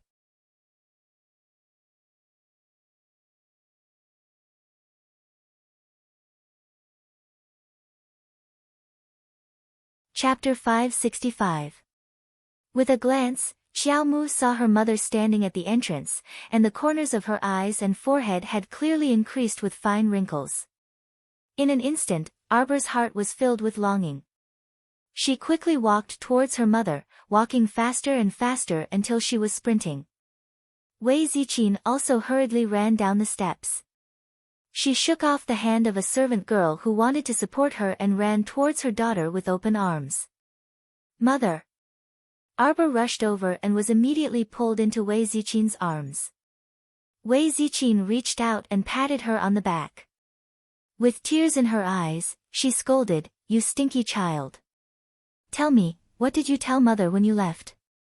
You said that you'd be back in 3 years if you were fast. What about now? How many years has it been? How many years have you not been back? You haven't even written a letter in 2 to 3 years. You're deliberately making mother worry to death. You child." "I'm sorry, mother." Arbor raised her head with red eyes. She acted coquettishly in her mother's arms and said pitifully, "Something happened and daughter couldn't make it back in time. Look, you're going to be a girl of marriageable age soon, but you're still acting coquettishly in mother's arms." Wei Ziqin smiled through her tears and reached out to poke the little girl's forehead. When she looked up at Mo Yen, who was quickly following behind, her face was filled with embarrassment. "Little Mo, I've made a fool of myself in front of you." "How could that be, Auntie? Let's talk inside." Okay. Jojo's father and second uncle still don't know that Jojo is back. Come, let's go inside first." Wei Ziqin held her daughter's hand and looked at Prince Mo with regret. Crown Prince Mo found his mother-in-law's regretful gaze very strange no matter how he looked at it. What a pity. Wei Ziqin sighed in her heart. She didn't know what was wrong with the great king of the Mo kingdom. Why did he suddenly decree a marriage for his daughter? Otherwise, she would have thought highly of Xiaoma. Xiaoma was a mature and steady child with a good temper. Most importantly, he was filial. It was hard to find such a good boy. Although he was a few years younger than their daughter, he was older and could dote on her. Besides, the two of them were a match made in heaven and could be considered childhood sweethearts. The couple knew Xiaoma well, so they could rest assured leaving their daughter in his care. It was a match made in heaven. But now, sigh. Although her daughter was about to be of marriageable age, in Wei Ziqin's eyes, she was still too young. The palace was also a place full of trouble, so how could she bear to harm her own daughter? However, the king's orders could not be disobeyed. Ever since that strange imperial edict was issued, Wei Ziqin had not eaten much for lunch. Her heart was filled with anxiety. Arbor snuck a glance at the crown prince, then turned and waved at Xiao Sun, who was alighting from the carriage. Xiao Sun skipped forward in small steps, his head shrinking back slightly. When Wei Ziqin saw this naughty and mischievous youngest son, her face turned stern. Xiao Sun, what were you doing at the door just now? Why did you anger your eldest sister the moment she returned? Xiao Sun immediately hugged his mother's thigh. Mother, elder sister has already forgiven Xiao Senior. Little young master, what happened to your hand? A servant girl with a delicate face and a tall figure quickly walked out from Wei Ziqin's side. She bent down and picked up Xiao Sun's small hand, softly saying a sentence. Wei Ziqin's gaze landed on her youngest son's hand. Although most of the swelling on Xiao Sun's hand had disappeared, it was still a little red. It just didn't look as frightening as before.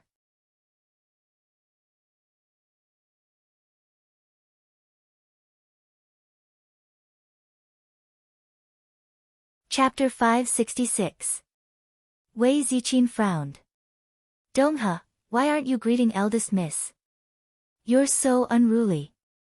Only then did the maidservant named Donghe put down Xiao Sun's hand in terror. She turned around and gave Arbor a salute. Donghe greets eldest Mississippi. Arbor swept a glance at her before turning to look at her mother. Wei Ziqin smiled. You haven't returned for many years, and you don't know that there are many new people in the family. Let's go in first. Little young master, does your hand still hurt? Donghe followed behind and asked softly. Little young master must be tired. This servant will carry you in.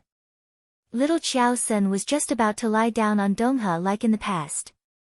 Only to see her eldest sister abruptly turn her head, her clear and cold eyes abruptly glared at that servant girl. Let go. This furious shout immediately gave Donghe, as well as the two manservants guarding the door, a huge fright. Donghe seemed to have been bitten by a venomous snake as she hurriedly retracted her hands. Can't you walk by yourself? Arbor was impatient with this kind of young master and young misbehavior. She looked coldly at the maidservant named Donghe. How old are you already? What kind of person are you to hang out with all these dubious people all day long? The eyes of the dubious maidservant Donghe immediately reddened from grievance. She gritted her teeth and lowered her head, concealing the unwillingness in her eyes. Walk properly. How many times has mother told you that you should be scolded by your eldest sister if you don't have proper manners? Wei Ziqin patted her son in annoyance and pulled him into the house. Little Xiao Sun obediently stepped into the house by himself. Steward Chang Zai, who came after hearing the news, greeted eldest miss with a face full of smiles and then followed along. Seeing many unfamiliar faces along the way, Arbor couldn't help but frown. Mother, why are there so many idle people in the house? Idle people. The corner of Chang Zai's mouth twitched. Sure enough, little master didn't like those extra servants. Wei Ziqin looked at her daughter in amusement. The mother and daughter pair held hands and walked affectionately toward the main hall. Actually, it's not that many people. Your grandmother likes the house to be more lively, so she bought more than 10 servant girls. Your grandmother left 2 servant girls to accompany her and chat with her. All in all, our Qiao family has a total of 21 people. Compared to the rules of a normal manor, there are far fewer manservants and maids. Wei Ziqin said to her daughter in a kind manner. Arbor turned his head and glared at the crown prince unhappily. It must be this fellow who sent this and that every 2 to 3 days, making the family very rich. Otherwise, how could father and second uncle go out to do missions from time to support such a large number of people? Speaking of which, these idlers were mostly supported by the crown prince. Prince stepped forward innocently and hooked Arbor's little finger. Jojo. Auntie was right. There weren't many new servants in the house.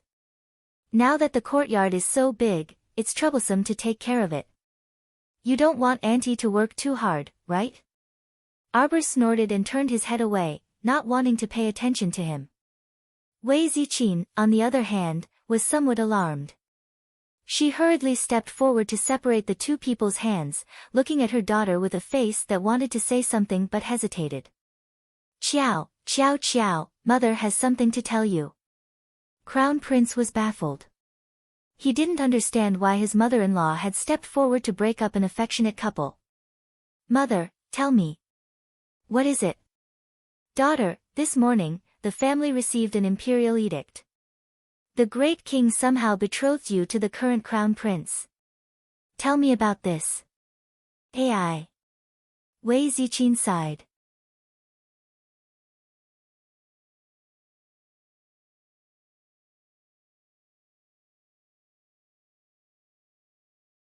Chapter 567. Wiping away her tears, Wei Ziqin looked at the crown prince with regret. She couldn't bear to part ways with the child she thought highly of, so she said, Little Mo, Auntie knows that you like our family's Qiao Qiao. But this matter. Sigh, His Majesty had randomly arranged a matchmaker and had even arranged a marriage for no reason. Men and women are different, so don't get too close to our Jojo in the future. Arbor's mouth twitched. The crown prince was dumbfounded and hurriedly said, No, Auntie, that. I know. Wei Ziqin interrupted him and sighed. She took Mo Yen's hand and patted it familiarly. Acting like an elder, she said earnestly, As subjects, it's not appropriate for us to say anything about the great king. But there aren't any outsiders here, so I'll tell you in private. This great king is too reckless. What do you think our Jojo has to do with the crown prince? Our Qiao family has always been a small family, so I can't figure it out. Where did the great king's decree come from? The crown prince cast a pleading look at Jojo. You should tell your mother. Xiao Mu didn't say anything and even tugged at her lips as she rolled her eyes at him that said, Do as you see fit. She then walked forward while holding her mother's arm. Mom, don't worry about that crown prince. Let's go see Dad and second uncle first. This child, it's fine if you talk about it at home, but don't do this when you're outside. That's the crown prince, you can't disrespect him. Wei Ziqin reminded her daughter. The crown prince felt an inexplicable sense of danger. Would his mother-in-law fly into a rage when she found out the truth and chase him out in a fit of anger? What's going on? Why am I so unlucky today? What's happening today? The group entered the main hall. His father, Qiao Zhongbang, and second uncle, Qiao Zhongxing, who had heard the news, quickly strode in. Jojo. You're finally willing to come back from the sect. Qiao Zhongxing laughed heartily as he strode towards his niece. Daughter. Qiao Zhongbang also hurriedly ran over with a joyful expression. Father, second uncle. Arbor glanced at the two of them and saw that their cultivation bases had both risen slightly. Second uncle was now a level 4 peak body cultivator, while father's cultivation had reached the phenomenal success of level 7 mystic cultivation. Compared to the geniuses of the large sects, the growth of their cultivation was very slow. As time passed, it would be more difficult for them to grow. If he could find the time to refine some Xian breaking pills and body tempering pills, they could help the two of them break through 1 or 2 levels. Daughter, it's good that you're back. Look, you've lost a lot of weight. Your mother has been nagging me about you every day. When you come back, stay at home and let your mother nourish you well." When the crown prince heard this, he immediately had the urge to grab his wife and run away. If she had known earlier, she wouldn't have sent the little fellow back so quickly. Now that he had entered the house, he couldn't go back. "Older sister." Everyone was chatting when a shout came from the door. Arbor turned around and saw Xiaolin's rosy little face full of smiles. Her pair of eyes were wrinkled and sparkling as she dashed through the door and threw herself at her. Arbor hurriedly reached out to catch her, her heart instantly filled to the brim. Her younger sister was no longer as pitiful and submissive as she was in her previous life. This little face in high spirits was really beautiful. "Older sister, you're finally back." Xiaolin was nearly 11 years old and no longer looked as chubby as when she was young. Now, she was a slender little girl.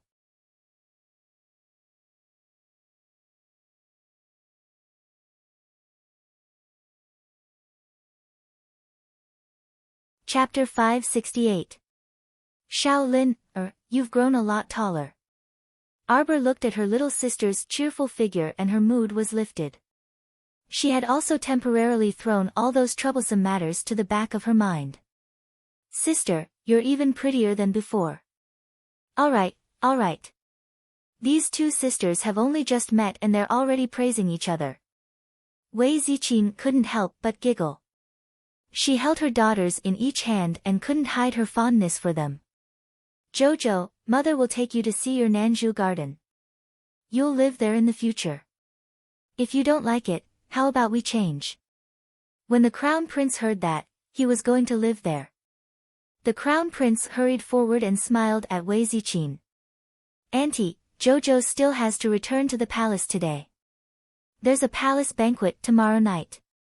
Auntie must know about it. When the banquet is over, it won't be too late for Jojo to move home in 2 days." The crown prince's words meant that he still had to wait for the banquet to be over before he could return home in 2 days. To put it bluntly, the queen's palace banquet had nothing to do with whether or not Arbor moved home.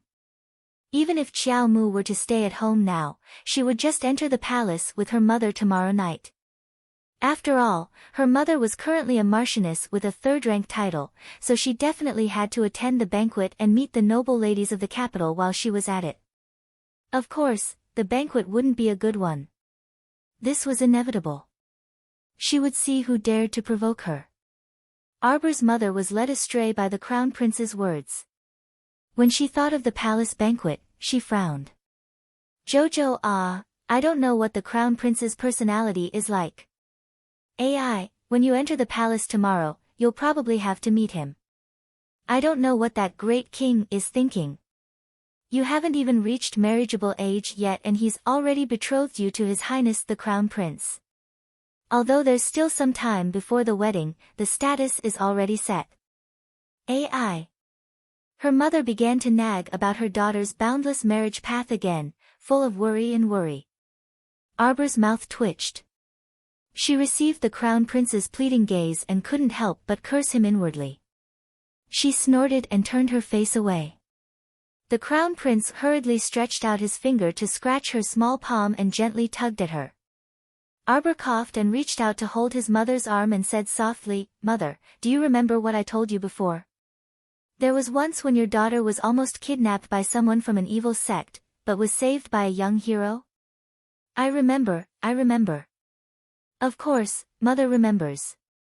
Wei Ziqin's face paled at the mention of this.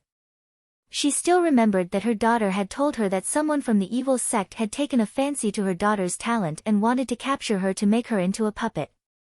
Yes. Actually, that young swordsman is the current crown prince. Wei Ziqin opened her mouth slightly. "His Highness saved you?" "Okay." Arbor nodded. Wei Ziqin said gratefully, "Then mother must properly thank His Highness the Crown Prince when I enter the palace this time." At this moment, the incompetent brother-in-law standing at the side spoke up, "Big brother, didn't Ren Hongfei's parents just call you Your Highness the Crown Prince?" Why should mother enter the palace to thank you? Can't she thank you now? Wei Ziqin abruptly turned her head to look at the slender and elegant young man. Her pair of eyes were already wide open. Mo Yen, Xiao Zhongbang suddenly slapped his thigh. This little Mo was called so coherently that no one had thought about it. Actually, that child Mo Yen seemed to have revealed her name the moment she entered the door. Wasn't the current world surnamed Mo? First 5:00. First 5:00 at night.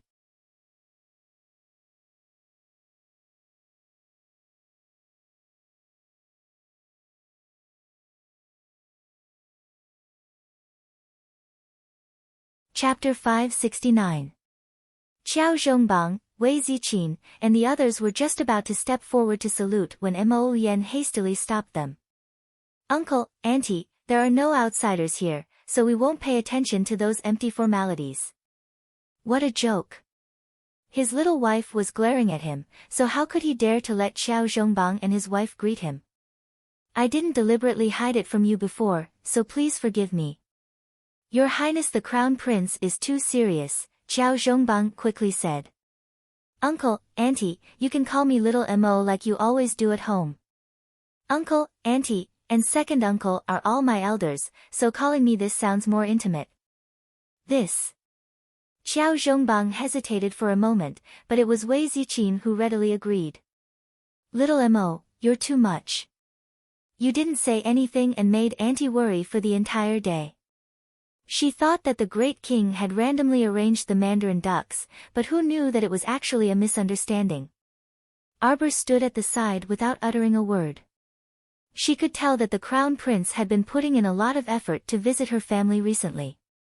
Look at how happy he had coaxed her mother, calling him little Mo this and little Mo that. In the beginning, perhaps there were still some restraints due to her identity, but after chatting for a while, her mother completely recovered to her usual self. Prince Mo chatted with Arbor's mother for a while before turning to smile at Arbor. See, I already told my future parents-in-law. There's no problem at all, right? Arbor turned her small head and pulled Xiao Lin's hand. Xiao Lin, you triggered your mystic meridians. Xiao Lin nodded vigorously. Last year, a mentor from the Mystic Cultivator Association helped me trigger my mystic meridians successfully. Sister, I'm a level 4 Mystic Cultivator now. A level 4 Mystic Cultivator who wasn't even 11 years old was already considered outstanding talent and excellent constitution. Arbor nodded in satisfaction. Sister can tell that you worked very hard. Xiao Lin's eyes revealed a smile, and she pursed her small lips. While the family was happily chatting, Dong He's silhouette flashed at the door. She then swiftly went out and hurriedly ran towards the old madam's longevity court. The old lady had just finished her afternoon nap, and Dong He happened to bump into her as she was getting up. Hearing that Dong He had rushed over, the old madam's eyes flickered slightly, and she said to the head maid beside her, Xiayun, bring her in. Soon, Dong He's tall figure appeared before Wang Shi's eyes. Dong He, you came to find me in such a hurry. Did something happen on master's side? Old madam held a cup of tea and drank it unhurriedly. Her eyes swept over Dong He who was kneeling in front of her without batting an eyelid. Dong He hurriedly crawled to old madam on her knees and deliberately squeezed out 2 drops of tears. Old madam, I'm afraid you still don't know. Young miss is back. What? The old lady was shocked. At the mention of Arbor, her heart was filled with a pair of icy eyes, and the hand holding the teacup froze for no reason. Dong He didn't detect old madam's abnormality and even added fuel to the fire as she complained, young miss really is an old-fashioned and strict person. As soon as she entered the house, she beat up little young master without any explanation. Little young master is only so old. What does a 7 or 8-year-old know? Young miss beat little young master's palm until it was red and swollen. It really makes one's heart ache. Madam actually didn't say anything and just let young miss do as she pleased. This servant really can't stand it anymore. Moreover, old madam, young miss has been back for so long, but she actually didn't come over to pay respects to you. She's seriously too unfilial. Dong-ha pursed her lips.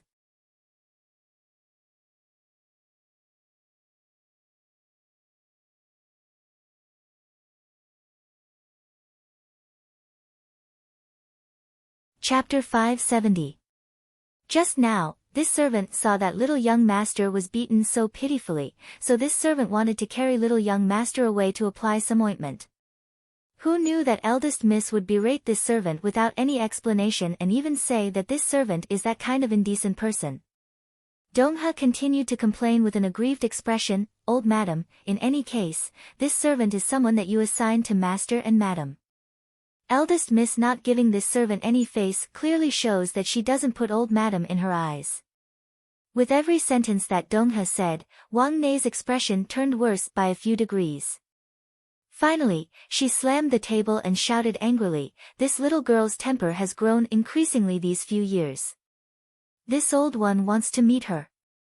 Look at how good my good granddaughter is now to be able to do something like beating her own younger brother the moment she entered the house, causing the entire family to be in a state of chaos."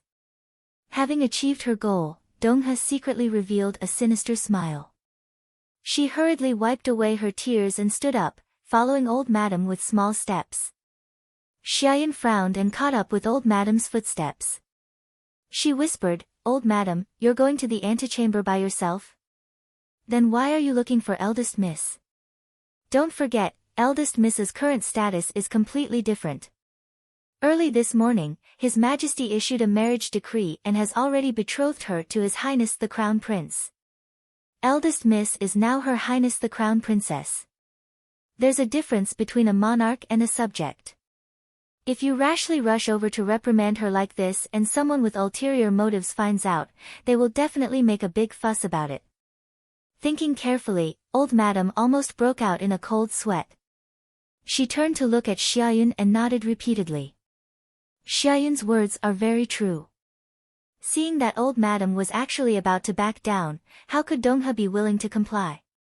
She hurriedly added fuel to the fire and said, "Old madam, even if eldest miss is now Her Highness the Crown Princess, the current great king is also someone who pays attention to filial piety. Could she disrespect her grandmother just because she was the crown prince consort?" This servant heard that when the Empress Dowager was ill, His Highness the Crown Prince had also attended to the Empress Dowager for several days. As the Crown Prince's official wife, the Crown Princess is a role model for the entire world. The word filial piety is enough to firmly suppress her. "Dong-ha, why are you stirring up trouble here? What intentions did he have? Could it be that you want to see the old madam and the Crown Princess at odds?" She had long known that this Dong-he wasn't a good person. Although she was quick-witted, she was too scheming. If Xiaoyan knew that Dong-ha was here today to pick a fight with the Crown Princess, Xiaoyan would really regret not blocking her at the door and directly chasing her out. As servants, all they had to do was to be tactful. How could there be so much trouble? This Dong-ha was probably reprimanded by the Crown Princess and couldn't hold back her anger, so she ran over to challenge the old madam to stand up for her. However, the old madam was already so old. Recently, she had become more and more powerless. In fact, the right way to go was to enjoy her old age safely. Why would she bother arguing with a junior when she had nothing to do? "Sister Xiaoyan, what are you saying?" "All right. Help this old woman over to take a look." Dong-he's words were somewhat reasonable. Even the current crown prince didn't dare to be unfilial. She didn't believe that her granddaughter would dare to be disrespectful to her. "When this servant left the antechamber just now, I heard them talking about it.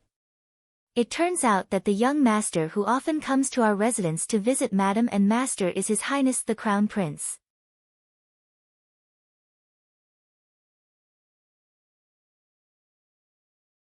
"He's the Crown Prince?" Wang Nei was shocked. Soon after, she couldn't help but sigh. Such a graceful and elegant young man, this old woman felt at first glance that he was either wealthy or respectable. However, I didn't expect that his status would be so high.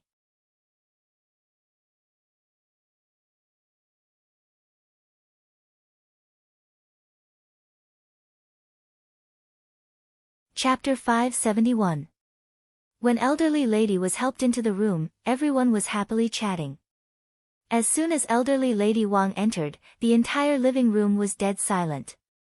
Everyone stood up to welcome elderly lady Wang and stole glances at each other. Seeing that elderly lady Wang didn't come with good intentions, they couldn't help exchanging glances. On the other hand, Arbor didn't say anything. When her mother stood up, she also stood up and bowed to elderly lady Wang with her mother before sitting down. No one could find fault with this etiquette. However, elderly lady Wang was furious and disliked the little stoic no matter how she looked at her. She had a stoic expression on her face all day, and it was the same for 7 to 8 years. It was as if someone owed her a huge debt. Xiao-sen, come to grandmother. After elderly lady Wang sat down, she beckoned to Qiao. Senator Qiao-sen bounced over, and elderly lady Wang pulled up his small hand. When elderly lady Wang saw that her grandson's hand was indeed still red and swollen, her expression changed abruptly, and she turned to berate Arbor. Eldest lass, so what if you're back? Is there a need to cause such a big commotion? This is your biological younger brother, not someone picked up from the streets. Look at you, you dragged him to someone else's house to torment him as soon as you came back, beating and scolding him. This old one and your parents aren't dead yet. It's not your turn to meddle in your younger brother's upbringing. Arbor's icy gaze shot straight at elderly lady Wang. The sharp glint in her gaze immediately frightened elderly lady Wang so much that her heart skipped a beat. Elderly lady Wang hadn't seen this lass for several years, but she didn't expect her gaze to be even sharper now. This gaze was practically able to cut open her old bones. However, elderly lady Wang currently valued this little grandson and couldn't bear to see him suffer any grievances. Even if she was a bit cowardly, she still couldn't resist standing up for her grandson. Donghe stood next to elderly lady Wang and pursed her lips as she secretly snickered, waiting to see eldest miss suffer.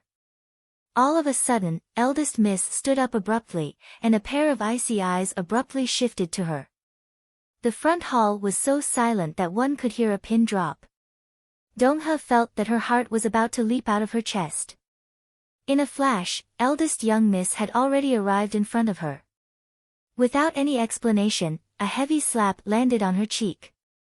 This slap was truly beautiful. Donghe immediately opened her mouth and spat out a mouthful of blood that was mixed with 2 teeth. She fell to the ground with a plop and started whimpering. Her pupils constricted and were filled with disbelief and terror. The old lady was so frightened by the servant girl's actions that her face drained of color. She thought that the servant girl had rushed up to hit her, but it turned out that the servant girl next to her had attacked her. She suddenly remembered that a few years ago, she had called upon the 2 grandnephews of the Wang family to fight with her. At that time, her granddaughter was only 7 years old. At that time, she had not been able to gain any advantage from her hands. Ever since she was 7 years old, this girl had always been fierce and no one dared to bully her. Old madam, is this what you taught? A little servant girl also dares to turn her nose up at me. What kind of thing is she? Arbor berated, scolding mercilessly.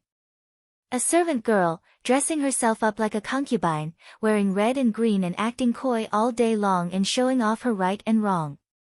She doesn't have the slightest bit of a servant girl's duty, causing the entire household to be in a foul atmosphere.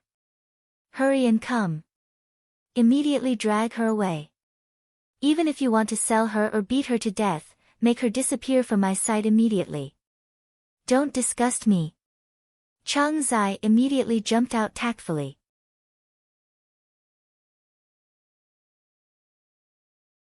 With a wave of his hand, he instructed 2 manservants to go up and twist Donghe's arm.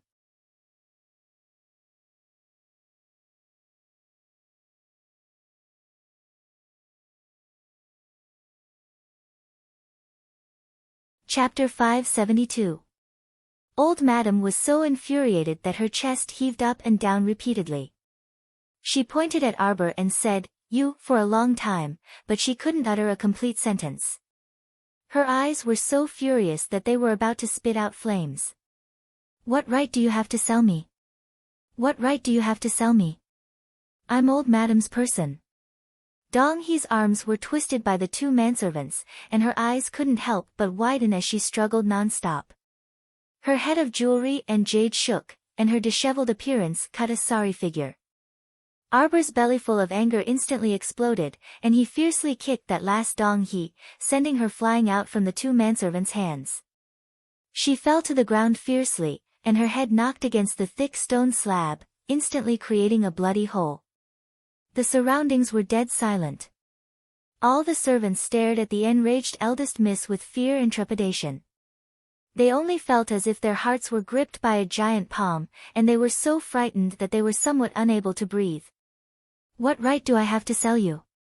Arbor shouted sternly, then turned to Steward Chang Zai and roared, Go, and bring her indenture contract here. Immediately. Yes, yes, yes. Chang Zai hurriedly signaled to the manservants with his eyes. The group of people swiftly rushed to Longevity Court.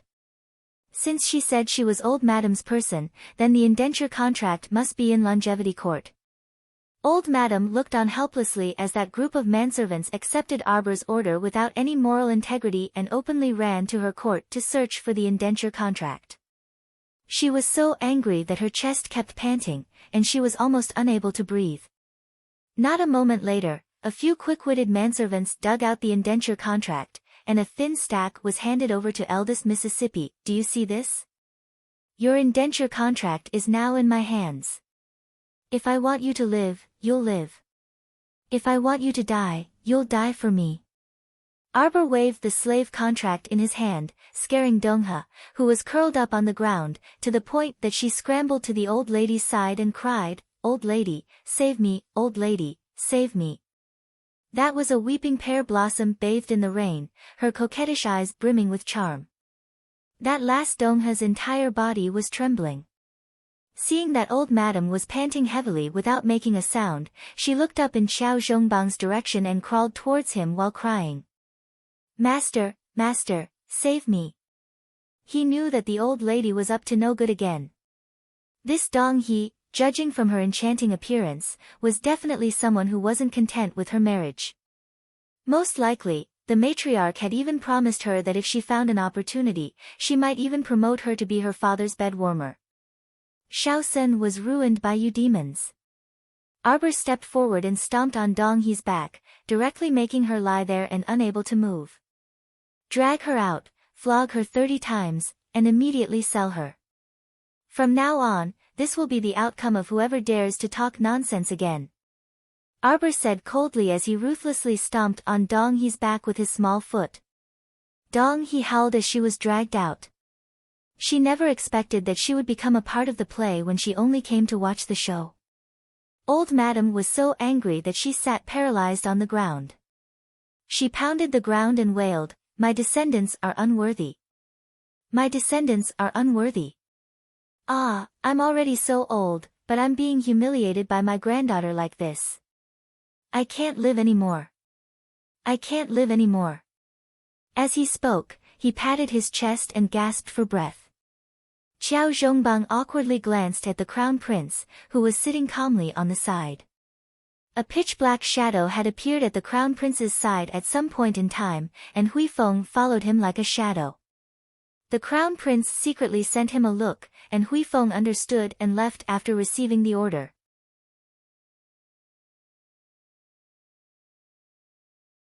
You're tuning in to the Blissful Bookshelf YouTube channel.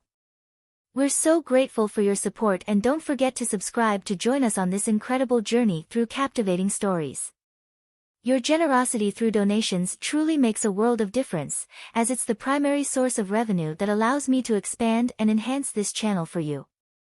Thank you from the bottom of my heart for being a part of this adventure.